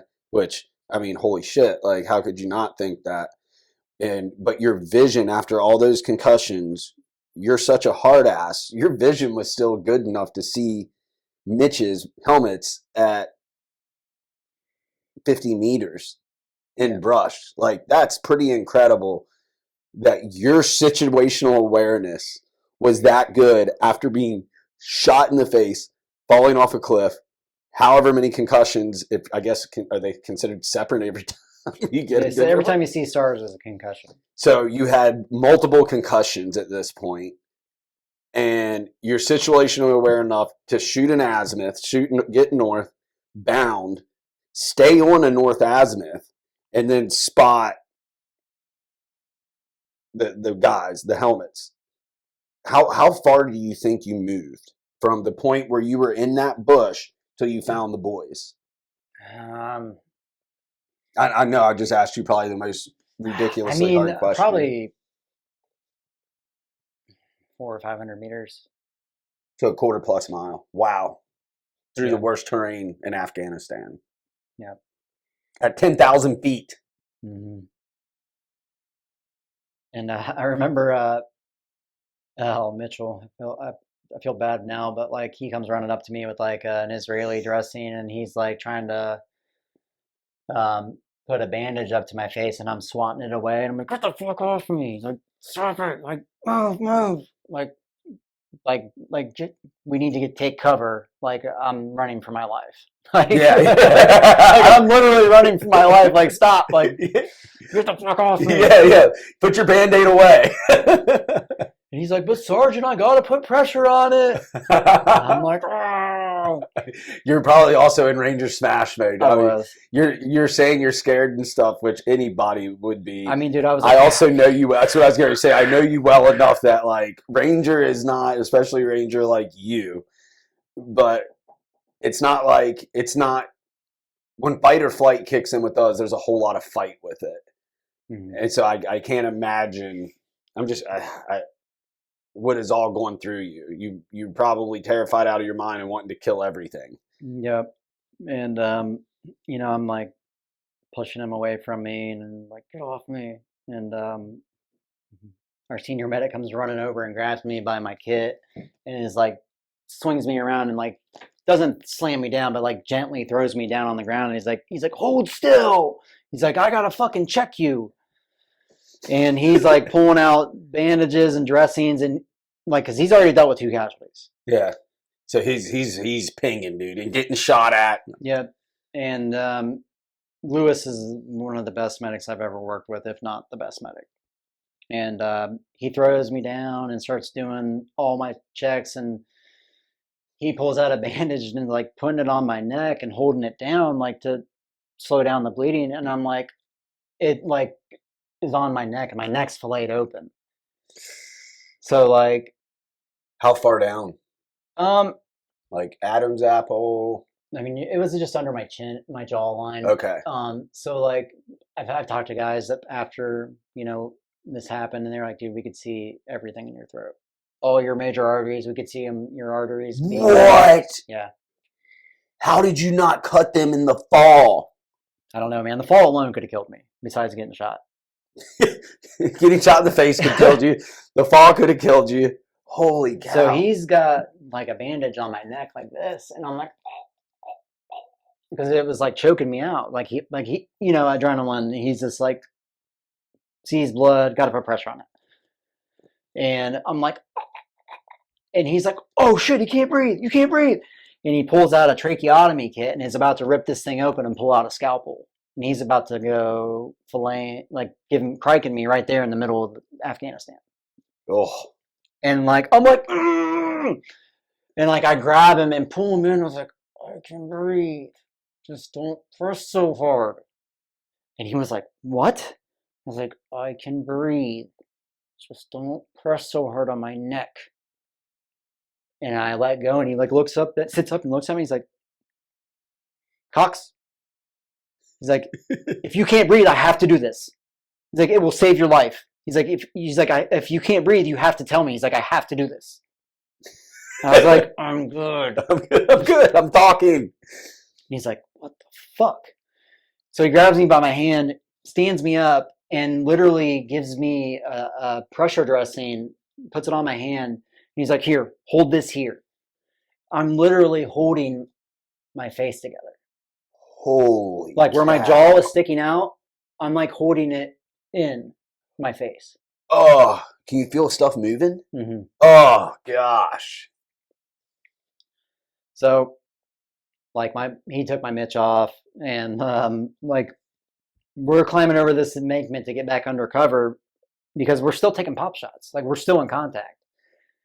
And my mitch fell and starts rolling down this hill, and a guy went running after it, and they're like, Cleveland, leave it, leave it, leave it.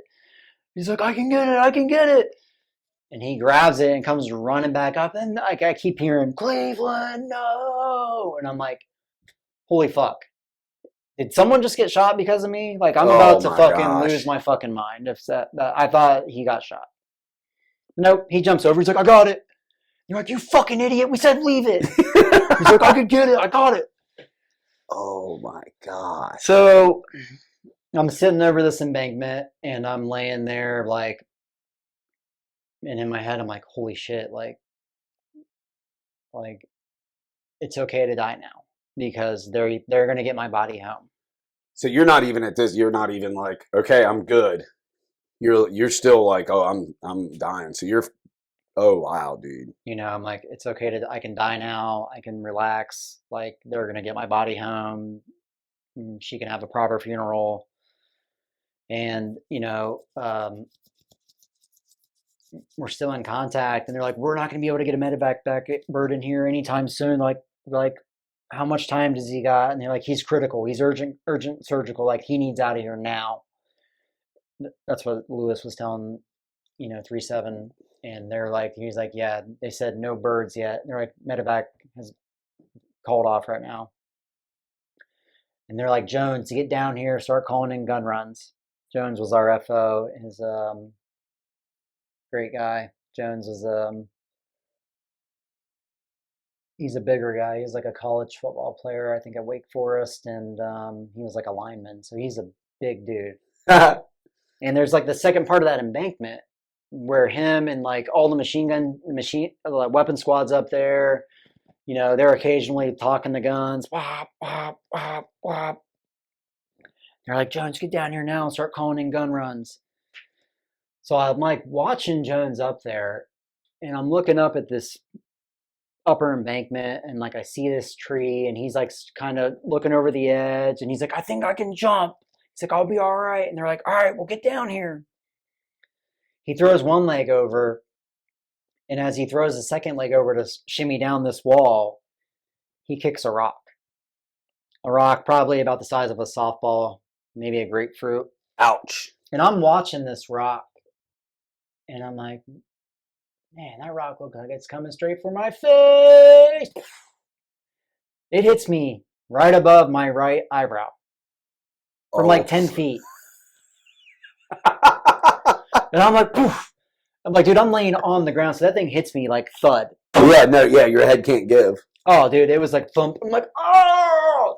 And everybody was like, Jones, what the fuck? And I'm like, ugh, ugh. Oh my gosh.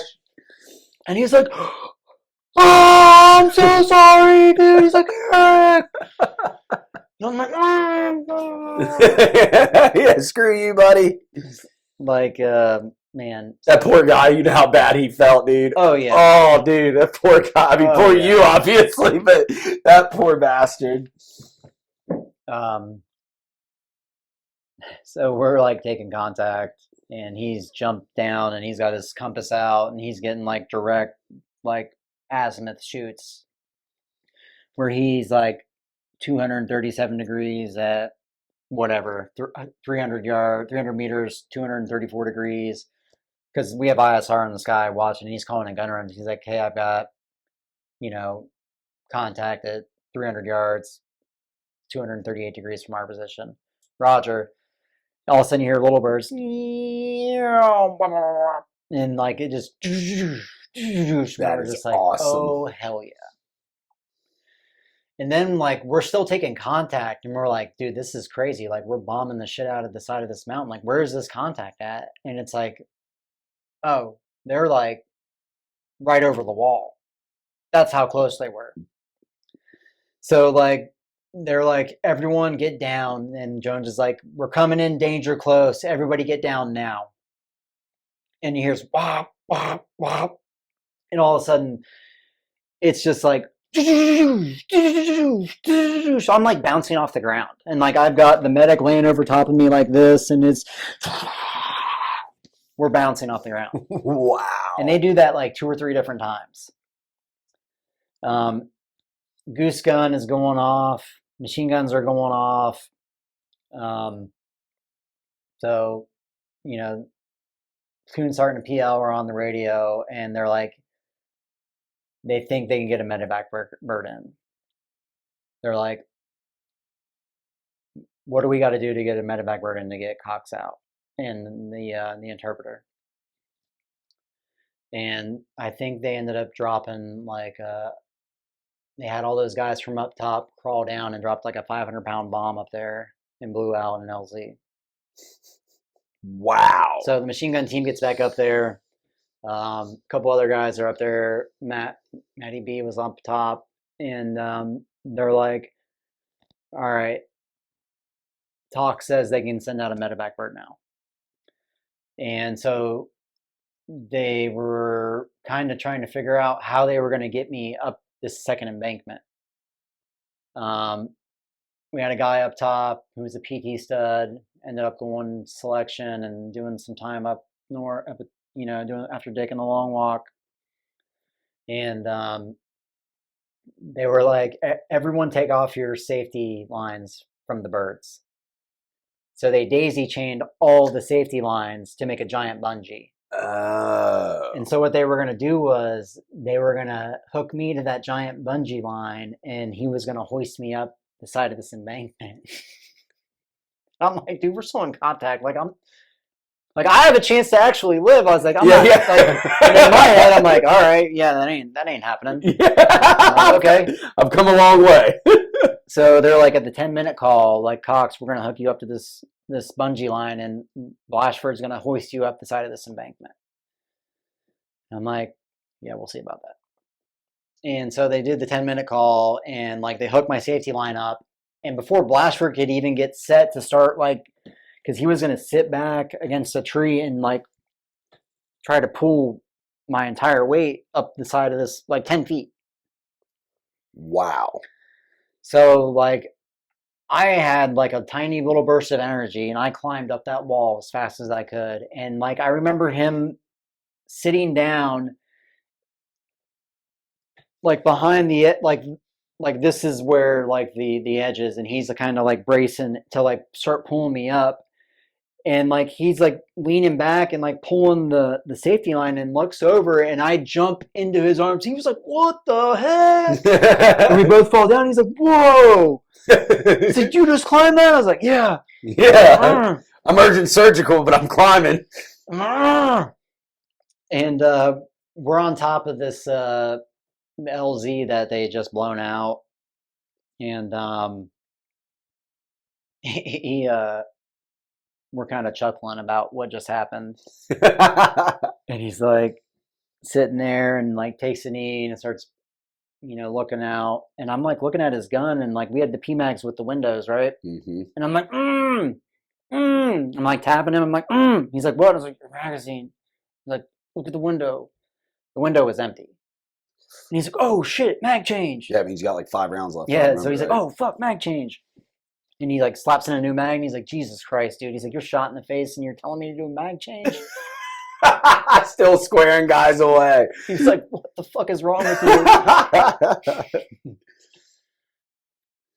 Oh man, and then they did the 5-minute call. And old Captain Craig came out of nowhere and like it was one of the more braver things I've ever seen. He pulls out a piece of VS-17 panel out of his kit and starts running around this LZ with this VS-17 panel, which is a bright orange cloth. It's like Hunter Not cloth, orange, but shiny, shiny high vis Hunter orange, and it's like purple and orange on one side. So he's running around this LZ with this VS-17 panel over his head, and we can hear wop wop wop wop wop wop wop wop. And we're like, "Where's the bird? Where's the bird?" Me and Matt are freaking out. We're like, "Sir, get down! You're gonna get your freaking head shot off!" And he's not coming off that LZ until the bird comes in, and like they see him. Wow.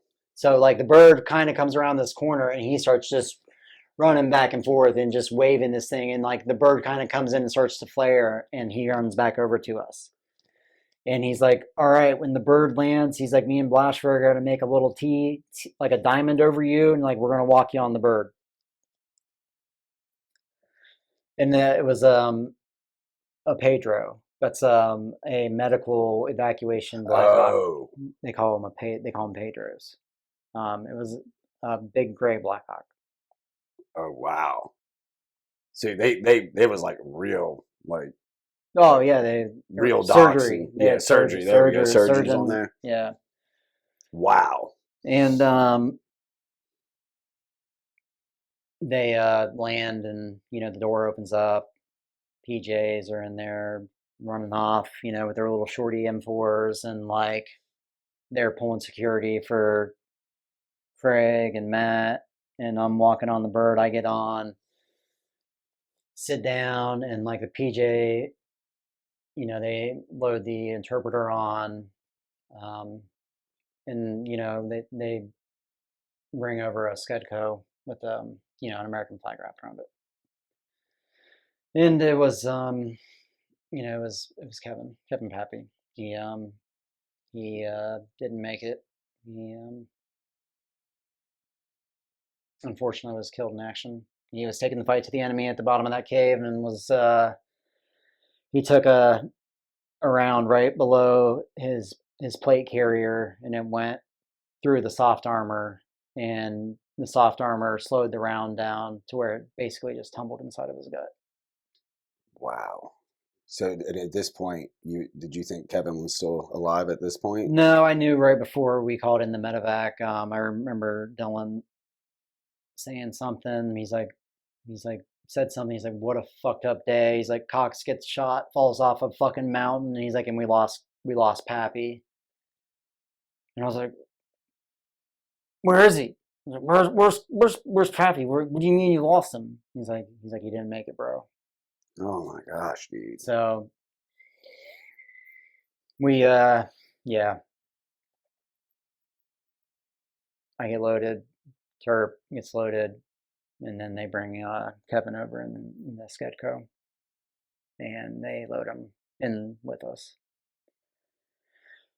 And it was awful, man. It was it was awful to see him like that. I loved him and looked up to him, and like going from basic airborne rip, and it's like he was always someone I knew that I could like look up to. He was a little bit older than me, so it was kind of like you know someone you looked up to and was like if you're struggling, like well, do what Kevin's doing because it's going to be right. The Ranger's Ranger. Yeah. And so we load on and the door closes and we pick up and start heading back to I don't even know where we were going. They're like, we got a 10-minute ride, 15-minute ride, and it seemed like it took a couple hours. And the PJ was trying to help me and see if I needed anything, and I was like, I'm fine. I'm like holding my face together, still holding my fucking face together. And I'm sitting, across from Kevin, and I just remember praying to God, let me take his place. Like, Brother. I just wanted to take his place, and it just, I was bawling my eyes out, and I just was begging God, like, this isn't right. Like, I love Kevin. Let me take his place. And I was begging somehow for God to let me breathe my life into him and he be alive. And that flight took forever, man. It probably was only 10 minutes, but it seemed like it took an hour.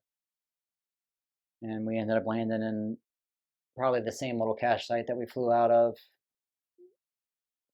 And the doors open, and they pulled us into this little medical facility, and they took Kevin to one side and me to the other. And I had like a bunch of nurses waiting on me, and they're all like looking at me. They're asking me questions. They're like, "Were you captured? Like, what happened to you? Like, what happened to you? Like, were you captured?" I was like, "No." And they're like, "What happened?" I was like, "I got shot and I fell." Like, "You fell?" And I was like, "Yeah, off a cliff. I ran off the side of a mountain." And they're like, "Oh." They're like, "Nobody beat you?" Like, they thought I was like captured and like got like almost beaten to death. My God. Because like I had this giant lump over my head. I was covered in cuts and bruises from the fall. Covered in blood from being shot. Neck's filleted open. Mm-hmm. And it was just really weird. They thought I was captured. I'm standing there and I'm asking them for a mirror. I was like, "Mirror, mirror, mirror," and they're like, "We're not giving you a mirror." I was like, "I want, like, give me a mirror." Like, I wanted to see what I looked like. I was like, "How bad is it?" Yeah, exactly. Like how it, and it was just really bizarre because like they're finally like, "Are you in any pain?" I was like, "Yeah, a lot." Do you know how long it's roughly been at this point since you got hit? I mean, well over an hour, probably close to 2. So from the time you got shot till the time you're on the bird, 2 hours, you think? I know it's hard. Maybe an hour, maybe a solid hour, because we were doing a lot of the gun runs, and like it took a hot minute for them to get a bird in there. Because I remember the medic getting pissed off, like we're gonna fucking lose him if we don't get a bird in here. Wow. They're like, you're hearing them say this. He's like, "There's only so much I can do." Like he needs surgery now. Like we're gonna lose him. Wow. Like if I had a giant compound fracture on my face, they were like, what do you do for that without a surgeon or somebody, I mean, when they're like, when you're hearing we need to get him out, if we don't get a medevac in, we're gonna lose him. They're like, medevac's not landing, and that's got to be one of the most defeating feelings in the world. I mean, it was, but I was just happy that I wasn't alone and dead on the side of the mountain. I was content and at peace with, at least my body's gonna go home. and I'm not going to be missing in action, or my wife's not going to have a body to bury. So I'm not going to. you accepted death Oh yeah. early Oh on in yeah. this. Hmm. So even when you got back with the boys and they're treating you and stuff, you're just like, okay, and you were good with it. I mean, obviously you're still pumped up and I everything, mean, but yeah. I mean, as good as you can be. I mean, I was thinking about Dylan, my son, and I was like, man, I made it this far. I'm not dead yet, but if I do die, at least they'll be able to bury me gosh and darn, give dude. me like a proper burial. Wow, that's got to rewire the brain, dude. Just going, obviously the knocks on the head, but I'm like bleeding out like that, running through the jungle with basically an out of body experience, watching yourself run. Yeah. I mean, it's the most incredible thing. It yeah. They they asked me about the pain, and I was like, yeah, I'm in a bunch of fucking pain, man. My jaw's sticking out of my face. Like, so they all panicked and were like, oh, and they start running around like, prepping, surgeons are getting shit prepped. That they start cutting my kid off me. I'm like, eventually I'm standing there butt ass naked, like just covered in fucking cuts and bruises. Um, you know, I've got dirt and sand and shit all over my body just from the fall and rolling, and just the when we infilled, man, it was like the Dust Bowl. So I'm just covered in dirt. I remember waking up in Bagram like 3 days later and just still had dirt in my ass. Oh Still God. digging dirt out of my ass crack. I'm like, what the fuck?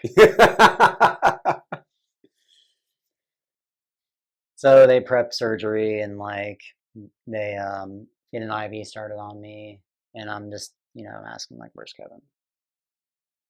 And like, don't worry, buddy. Like, we got him. And I'm just like, where is he? I was like, I want to be with him. And they wouldn't let me be with him. And they put me on a gurney, and got my IV started, and they wheeled me back into like a tiny OR. It was probably like the size of this room. Wow. It had a light similar to this. Did it really? Yeah, just like this giant light, and like it was like, it was weird, man. I just remember laying there, and I started to freak out because I was wanting to know where Kevin was. And they put all these blankets on me, like just smothered me with all these blankets, dude. And I'm like freaking out because it was like holding me down. And I'm like, I'm like starting to pour sweat. And like, I'm like, this is like, I'm uncomfortable. I'm like, they've got the IV going. And like, I remember that one of the nurses like, what are you doing? I was like, I'm hot. I'm just hot. Like, get these blankets off me. And she's like, they're like, stick them, stick it, stick them. The nurse walks over to my IV bag and is like, and that was lights out. Wow. Do you remember?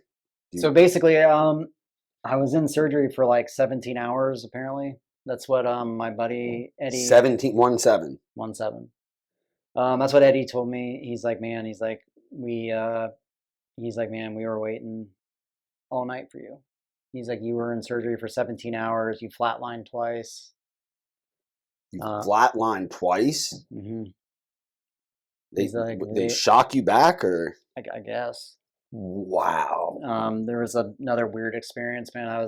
Before I woke up in Bagram, like everybody saw just all white, and like kind of like a shadowy figure looking over me, going, "Not yet, not yet."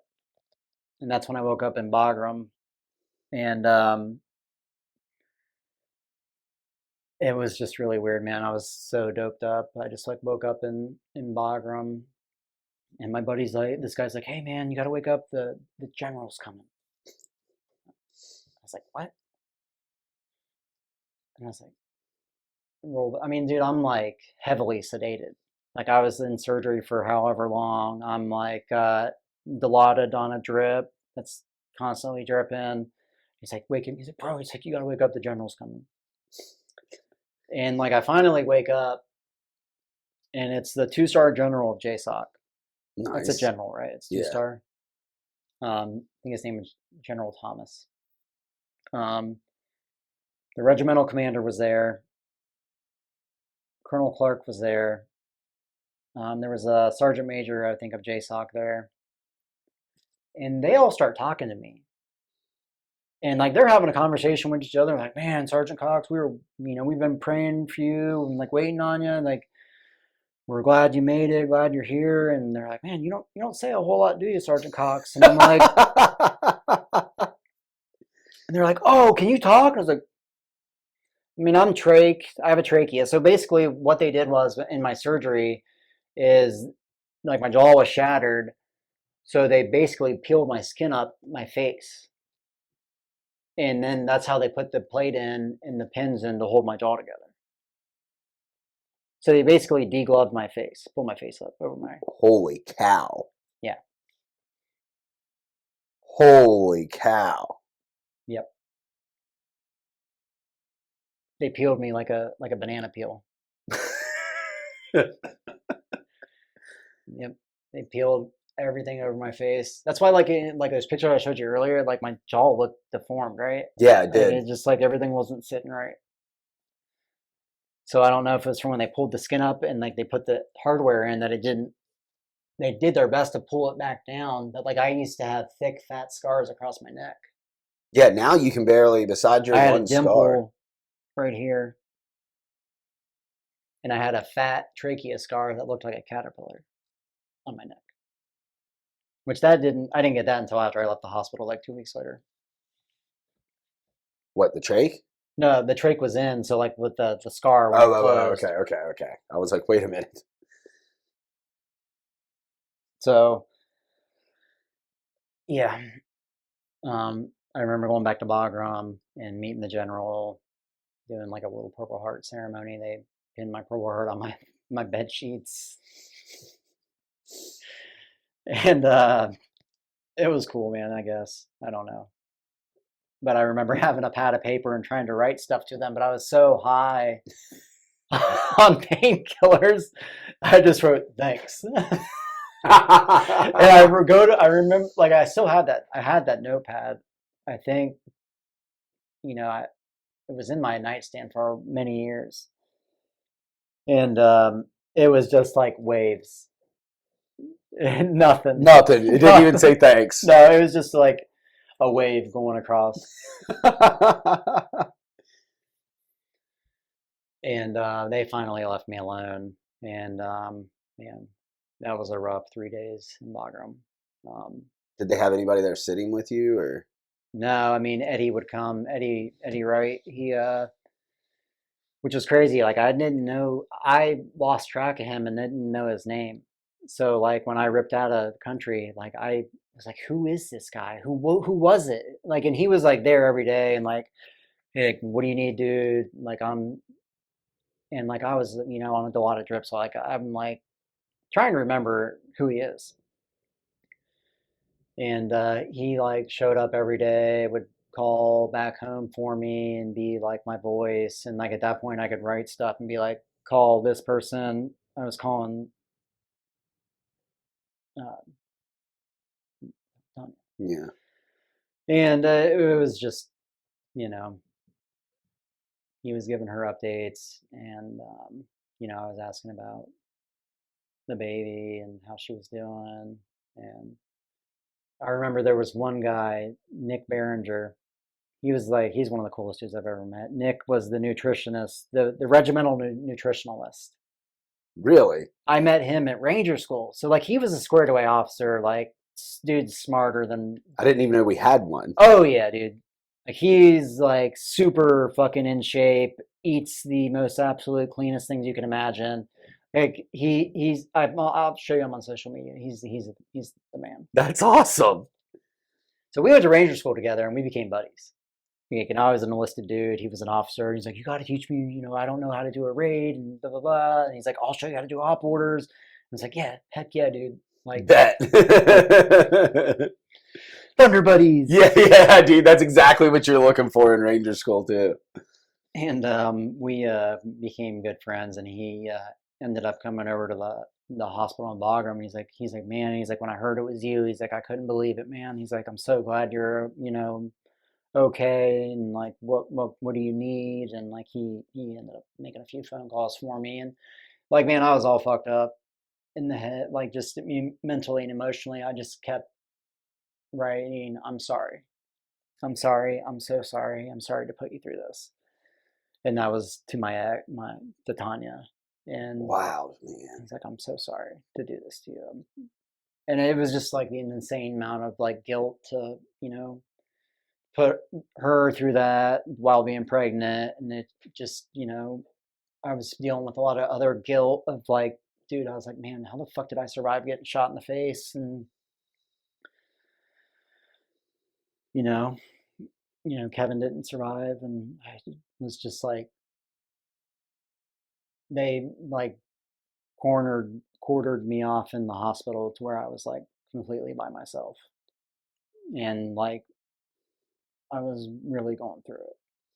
Yeah, that's not a good time to be alone, man. Yeah.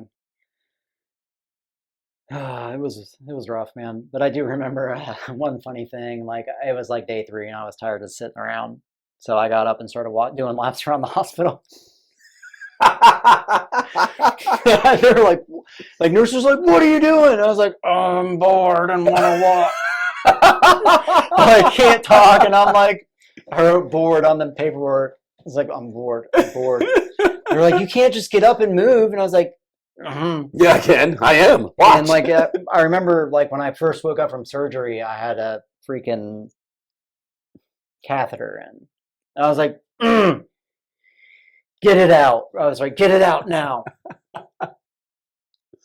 That was like, I don't know if you ever had one of those. That's a weird feeling. Oh, dude, it's so weird. It's such a weird feeling. Getting that removed was like the most uncomfortable, like, feeling. Yeah, I mean, no, I'm like, good. Like the inside of your things being pulled out with the it, like, yeah. But I had that out, and they like put because I had an IV drip for the Dilaudid and morphine, and so they gave me one of the things on wheels, and they attached it to a walker, so I could walk around the hospital and do laps. And then awesome. I remember Eddie came flying over. He's like, "What are you doing, Ranger buddy?" He's like, "They called me and say you were up running laps." He's like, "What the hell?" I was like, "Ah." He's like, "Jesus." He's like, sure, "Of course, the Army Ranger's doing laps after he gets shot in the face in the hospital." But yeah, being in Bagram was had a lot of people come visit me, and you know, I got a bunch of coins from JSOC commanders, and there was an EOD first sergeant that was with us a couple weeks before that. He was coming out on target with us. He came by and saw me, and it was, I don't know, man. It was hard. So they got me to the point where I could travel, and my journey home started, which was, that was really scary because I was literally on my own. Not on my own, but like, you know what I mean? Like I was by myself. Yeah. Like I'm in the most vulnerable position I've ever been in my life. I'm, you know, trached out. I can't talk. And they, you know, I'm just, you know, putting all my faith into like the Army medical team to get me home. And so they load me up on one of those medical planes in Bagram, and man, like that was an experience, because like they start loading us on, and like they wheel me on the back of this plane up the ramp, and all I see is medical cots stacked 3 high all the way down the side of this bird, and they're like this far apart from each other. Really? And I'm like, I'm like looking and I'm starting to like panic. I'm like, dude, do not put me at the top or the bottom or in between one of these things where there's two other bodies and like we're sandwiched in there. Like I was gonna freak the fuck out. And I'm like looking and I grab one of the doctors and like he's like, oh no, no, no. He's like, don't worry, I got you, man. He's like, you're gonna be with me. He's like, I got you right here in the middle. And he's like, I'm gonna take good care of you. So everybody on that bird are they as messed up as you? Like, Well, I think those guys were worse because they were like incapacitated in these cots on stretchers, stacked 3 high on the side of this plane. wow. And man, it was crazy because we had to fly in the dark. It was like we were still in like the danger zone. And I don't think they ever went like to altitude or something because it was like the fastest way to get to Germany to Landstuhl. It wasn't to Ramstein, it was to Landstuhl. It was the big, German military army base. Mm-hmm. And we're flying in the dark and this like flight medic or flight doctor, I don't know what he was. He was like a captain though. And this dude was like, he was gangster, dude. When I say gangster, he was like badass. He looks at my IV and he's like, man, he's like, I'm going to change your IV. I'm like, what? I'm like, we're in the dark on a fucking plane. And like, you're going to change? I'm like, that's what I'm thinking. And he's like, he picks up my other arm. He's like, yeah. He's like, I'm going to change your IV to this side. He's like, your arm over here is getting all bruised, man. And sure enough, man, he puts like the little latex thing up here and cuts off my circulation. And he's looking and he's got his medical like headlamp on that's like a dark bluish red on my arm. And he's like, boop. Tagoderm on, IV switched. Wow.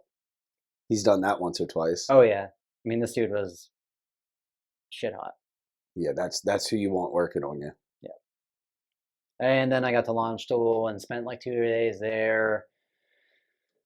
That was a shit show. Is that like, so the medical personnel at Longstool, is that like people that are stationed at Longstool and that's Yeah. what they're there for? Yeah, it was like at the Okay. Landstuhl Army base. And like, man, I had like, so like I was learning how to deal with my tracheotomy. And like I had all this congestion where like it was kind of choking me up when I would breathe. And they did this thing called suction where they take your trach out and they stick a giant tube down your inside of your throat and they suck the phlegm out of the top of your lungs in here. Where does where does it go? So it's this little suction thing has a big tube on it that goes around and is like basically on the side of my bed is like a giant milk jug full of my phlegm. Oh my gosh. And so like, man, I was like really struggling in Germany to where like I was getting that suction done like every 5 minutes. Because it was just like every few minutes I was like, and they would have to come in and suction and stick this tube on my. Is that common when you get? I guess, trached? yeah. All this phlegm was building up, and they stick this. Dude, it's weird. It's like the weirdest feeling ever. Like you're having a tube tickle the inside of your lungs, and you have to go, and like it sucks it all out. And then it's relief, I'm assuming. Yeah, that's when I can start to breathe again. So I was like dealing with that. Some crazy nurse came in and tried to shave my face with a one Bic razor, telling me I'm in the army and I have to be like shaving standards and Are all you this. serious? Oh, it was nuts, man. I had 100+ stitches across my neck. I had a tracheotomy.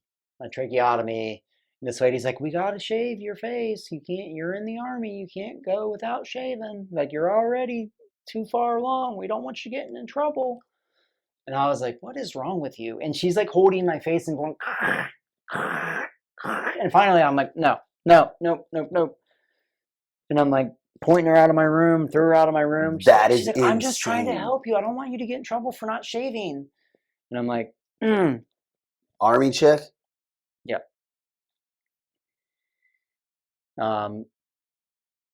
So like my mouth is banded shut. So like I have basically these heavy duty braces in my mouth, holding my mouth shut. And like all this steel wire running in between my teeth, holding these braces and holding my teeth together. And they're literally like wired shut. I had like these little things sticking out like that. Not out of my mouth, but inside my mouth, like Oh my where they would Lord. hook the wire to and tighten it down. So when I finally get to Walter Reed, they're like, why is your mouth banded shut if you have plates and pins? Like, they didn't need to do that. And they're like, we're not going to mess with that here. Like, you're going to Fort Gordon in the morning. So I was excited to get to Fort Gordon because that's where, you know, my wife was waiting for me. My section leader was waiting for me. Mind you, all the battalion's on block leave at this point. So nobody knows I'm hit. So the only people that know that I'm hurt is like the battalion commander, the battalion sergeant major, and like my section leader and my wife. Everyone else is on block leave. So like there's been little trickles around battalion that 3 Charlie got in a huge firefight and had casualties and all this shit. So like I get to Fort Gordon, it's Tanya and Trey waiting on me. You know, super emotional. You know, she's freaking 6 months pregnant. I'm trying to process, you know, everything that's happened, and I'm, you know, super still like, I'm sorry. I'm sorry I did that to you. And, you know, I'm in Fort Gordon, and it just, you know, dealing with recovery. And like finally they're like, well, you don't need your mouth wired shut if you got plates and pins. And they're like, we need to get that out of your face. And I'm still on a morphine drip, and I'm like, I'm weaning myself off of it. Like I'm done. I'm tired of morphine. I'm done with it. Like it was, you know, it did what it needed to, but I was ready to be done with it. So I was only Yeah. using it when I absolutely needed to. And this PA was like, listen, man, he's like, you need to start hitting that button every 7 minutes. He's like, what we're about to do, he's like, you're going to hate me. Oh my gosh. He's like, your bands, he's like, we have to break them off. He's like, that's the only way to get them out is to break them off. And I was like, looking at him like, he's like, look, he's like, I'm literally going to take a pair of pliers and twist them until they pop, until the metal breaks. And I'm like, he's like, this is going to be excruciatingly painful. Like you're going to want to kill me. how many days are we from the day you got shot? Roughly.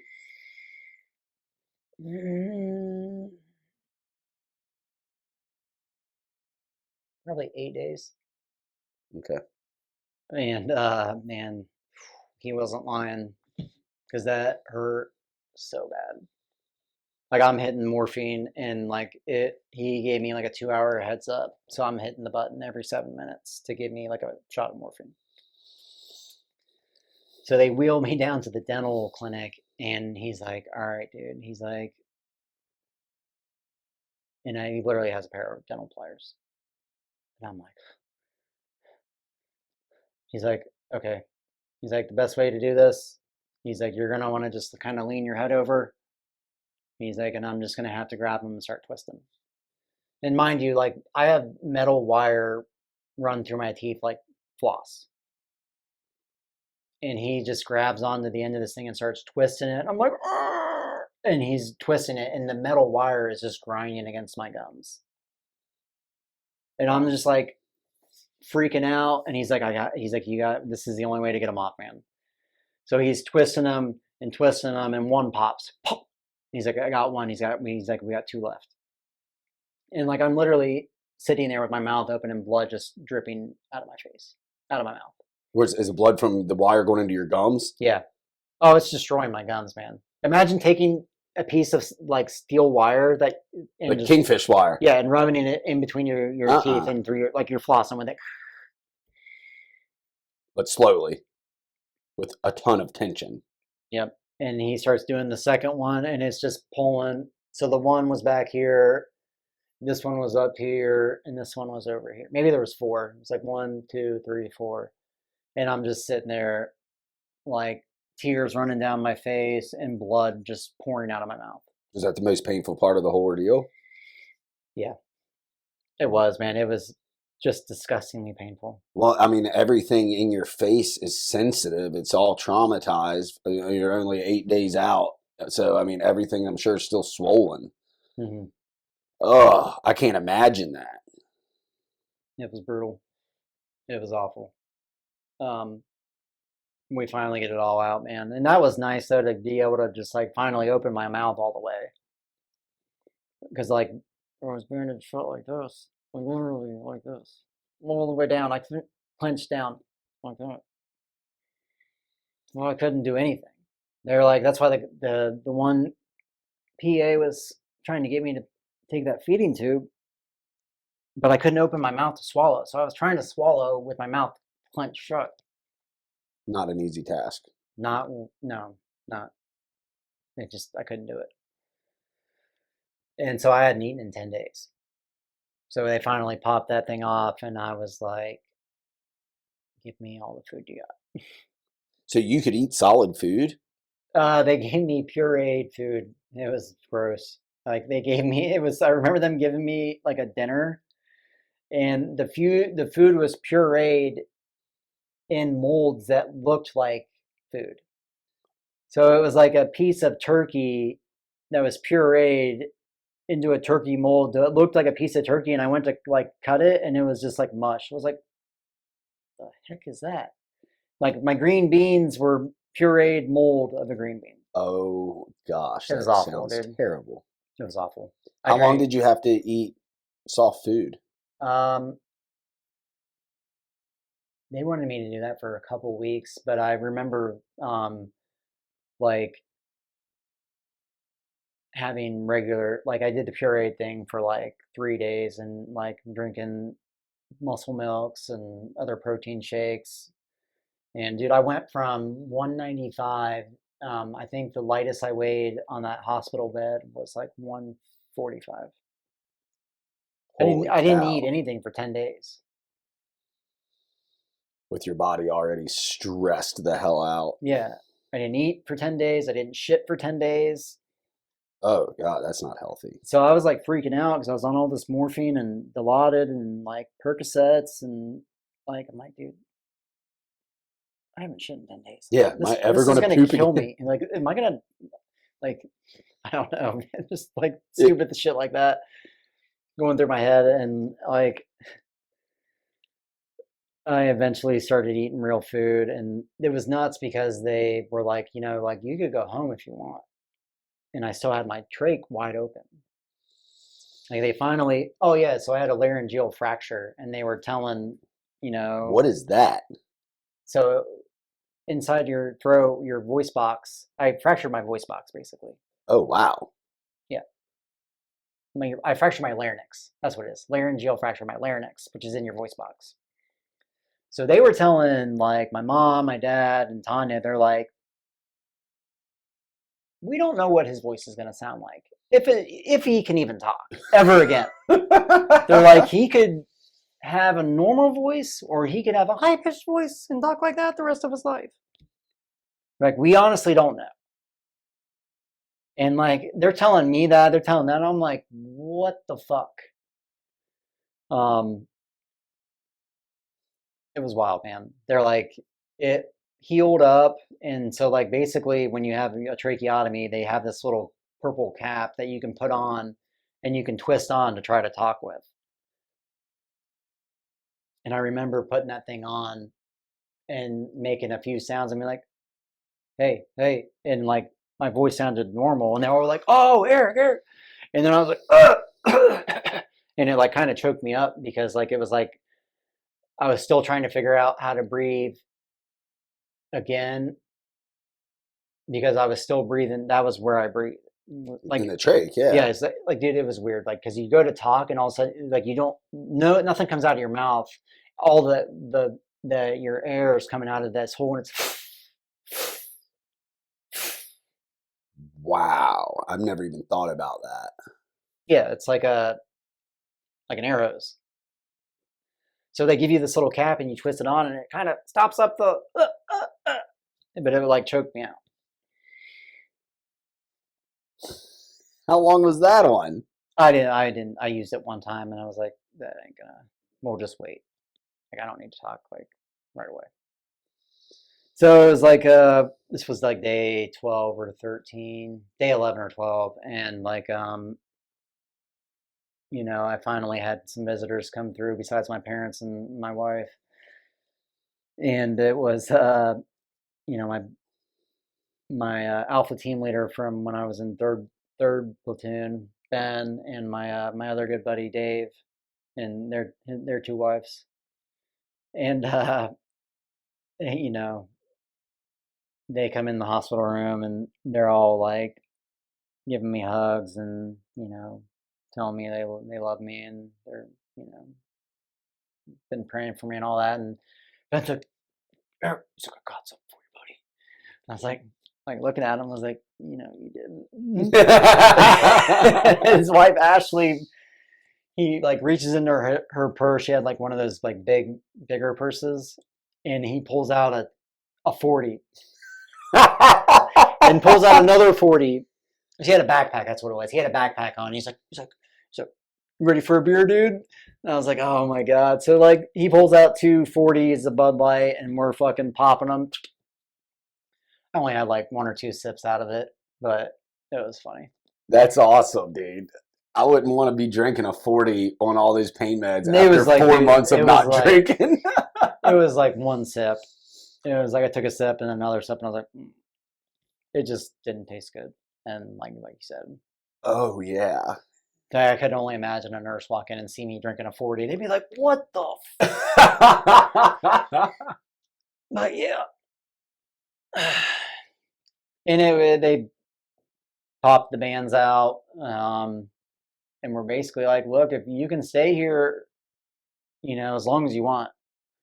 But they're like, you know, we can send you home with enough medical supplies where they can patch you up at home. They're like, we'll take the trach out and give you everything you need.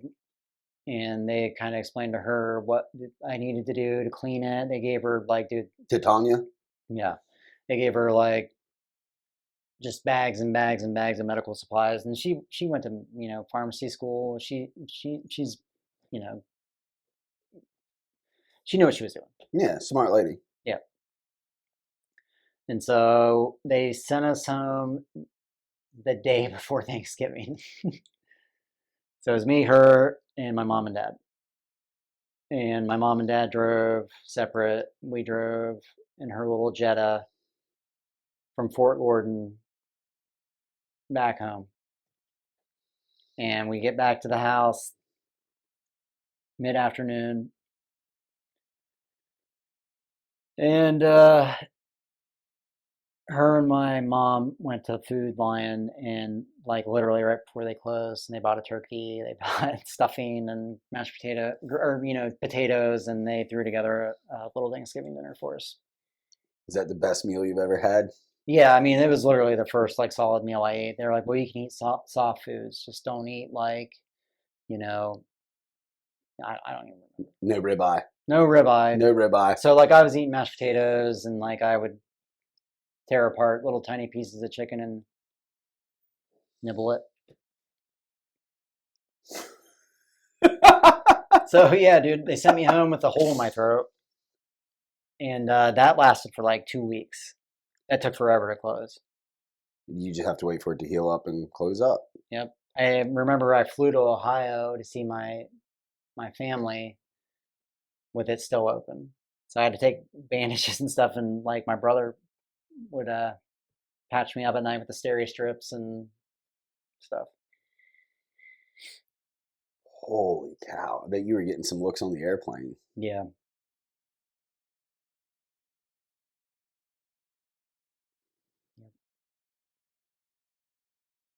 It's insane, dude. Yeah. Shot in the face. Run off the side of the mountain. Jump in Afghanistan's worst sticker bush. The absolute worst. Move over a quarter of a mile through the worst terrain in Afghanistan. Find the homies. Climb up a wall under your own power. and you see Kevin, you're loaded next to him. I can't imagine that part. I mean, it's hard to imagine any of it, but you know, we all, I think, go into that job that we did, like knowing there's a decent chance you're going to get shot, you're going to get blown up, like something, you're going to get physically jacked up somehow. And that's just, you know, we're all pretty physically tough guys. Obviously, guys like you are next level, but being loaded next to Kevin like that, man, there's no training for that. Like, you know, how do you overcome stuff like that? You know, there's nothing. Yeah, I mean, the first few months after I got home, I was having nightmares every night and just severe anxiety, severe depression, and just it was awful.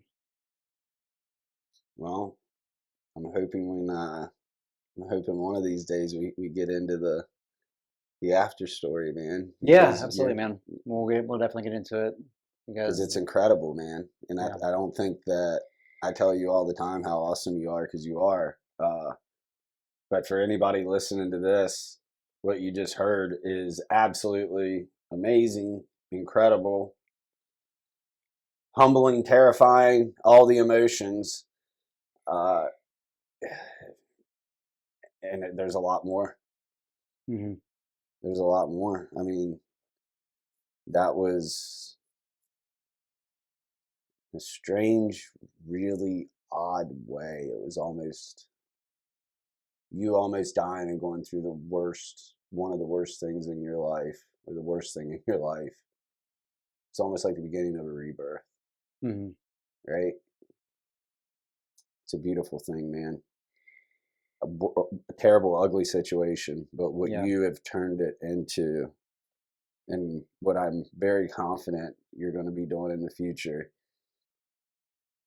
you've turned something terrible into a beautiful thing. And that takes so much strength. When we started this talk, I was saying that, you know, you're one of the most incredible humans I've ever met. A part of that is because you got shot in the face, was still standing, fell down a cliff, and all of those things, right? Yeah. But you didn't let that define you. And what you're doing in your healing process, and then while you're in your healing journey, I mean, early on in your healing journey here, you were already helping other people. Just a huge testament to the man you are. And then when we get into the latter part of your story, you know, it's also your faith in God. And I told you when you moved in here and we started having deep conversations pretty early on. Yeah. I told you, you know, I'm a man of faith, always have been. At times, my relationship with God got turbulent, but with everything that you've been through in your life, what you shared with everybody today that's going to listen to this, and what I've, you know, what you and I, what you've shared with me, your faith in God is absolutely unwavering and absolutely incredible. It's one of the most, out of all the impressive things about you, that one might be the most impressive to me. You and Ryan, you and Ryan Davis both. Yeah. Your faith in God is something else. I'm super glad you're here, man. Thanks, brother. I'm super glad you're here in so many ways, man. I'm getting all choked up over here now. With Not Lucky, and you know, I was lost for a while, but I'm figuring it out, and a lot of that success is because of you and the love you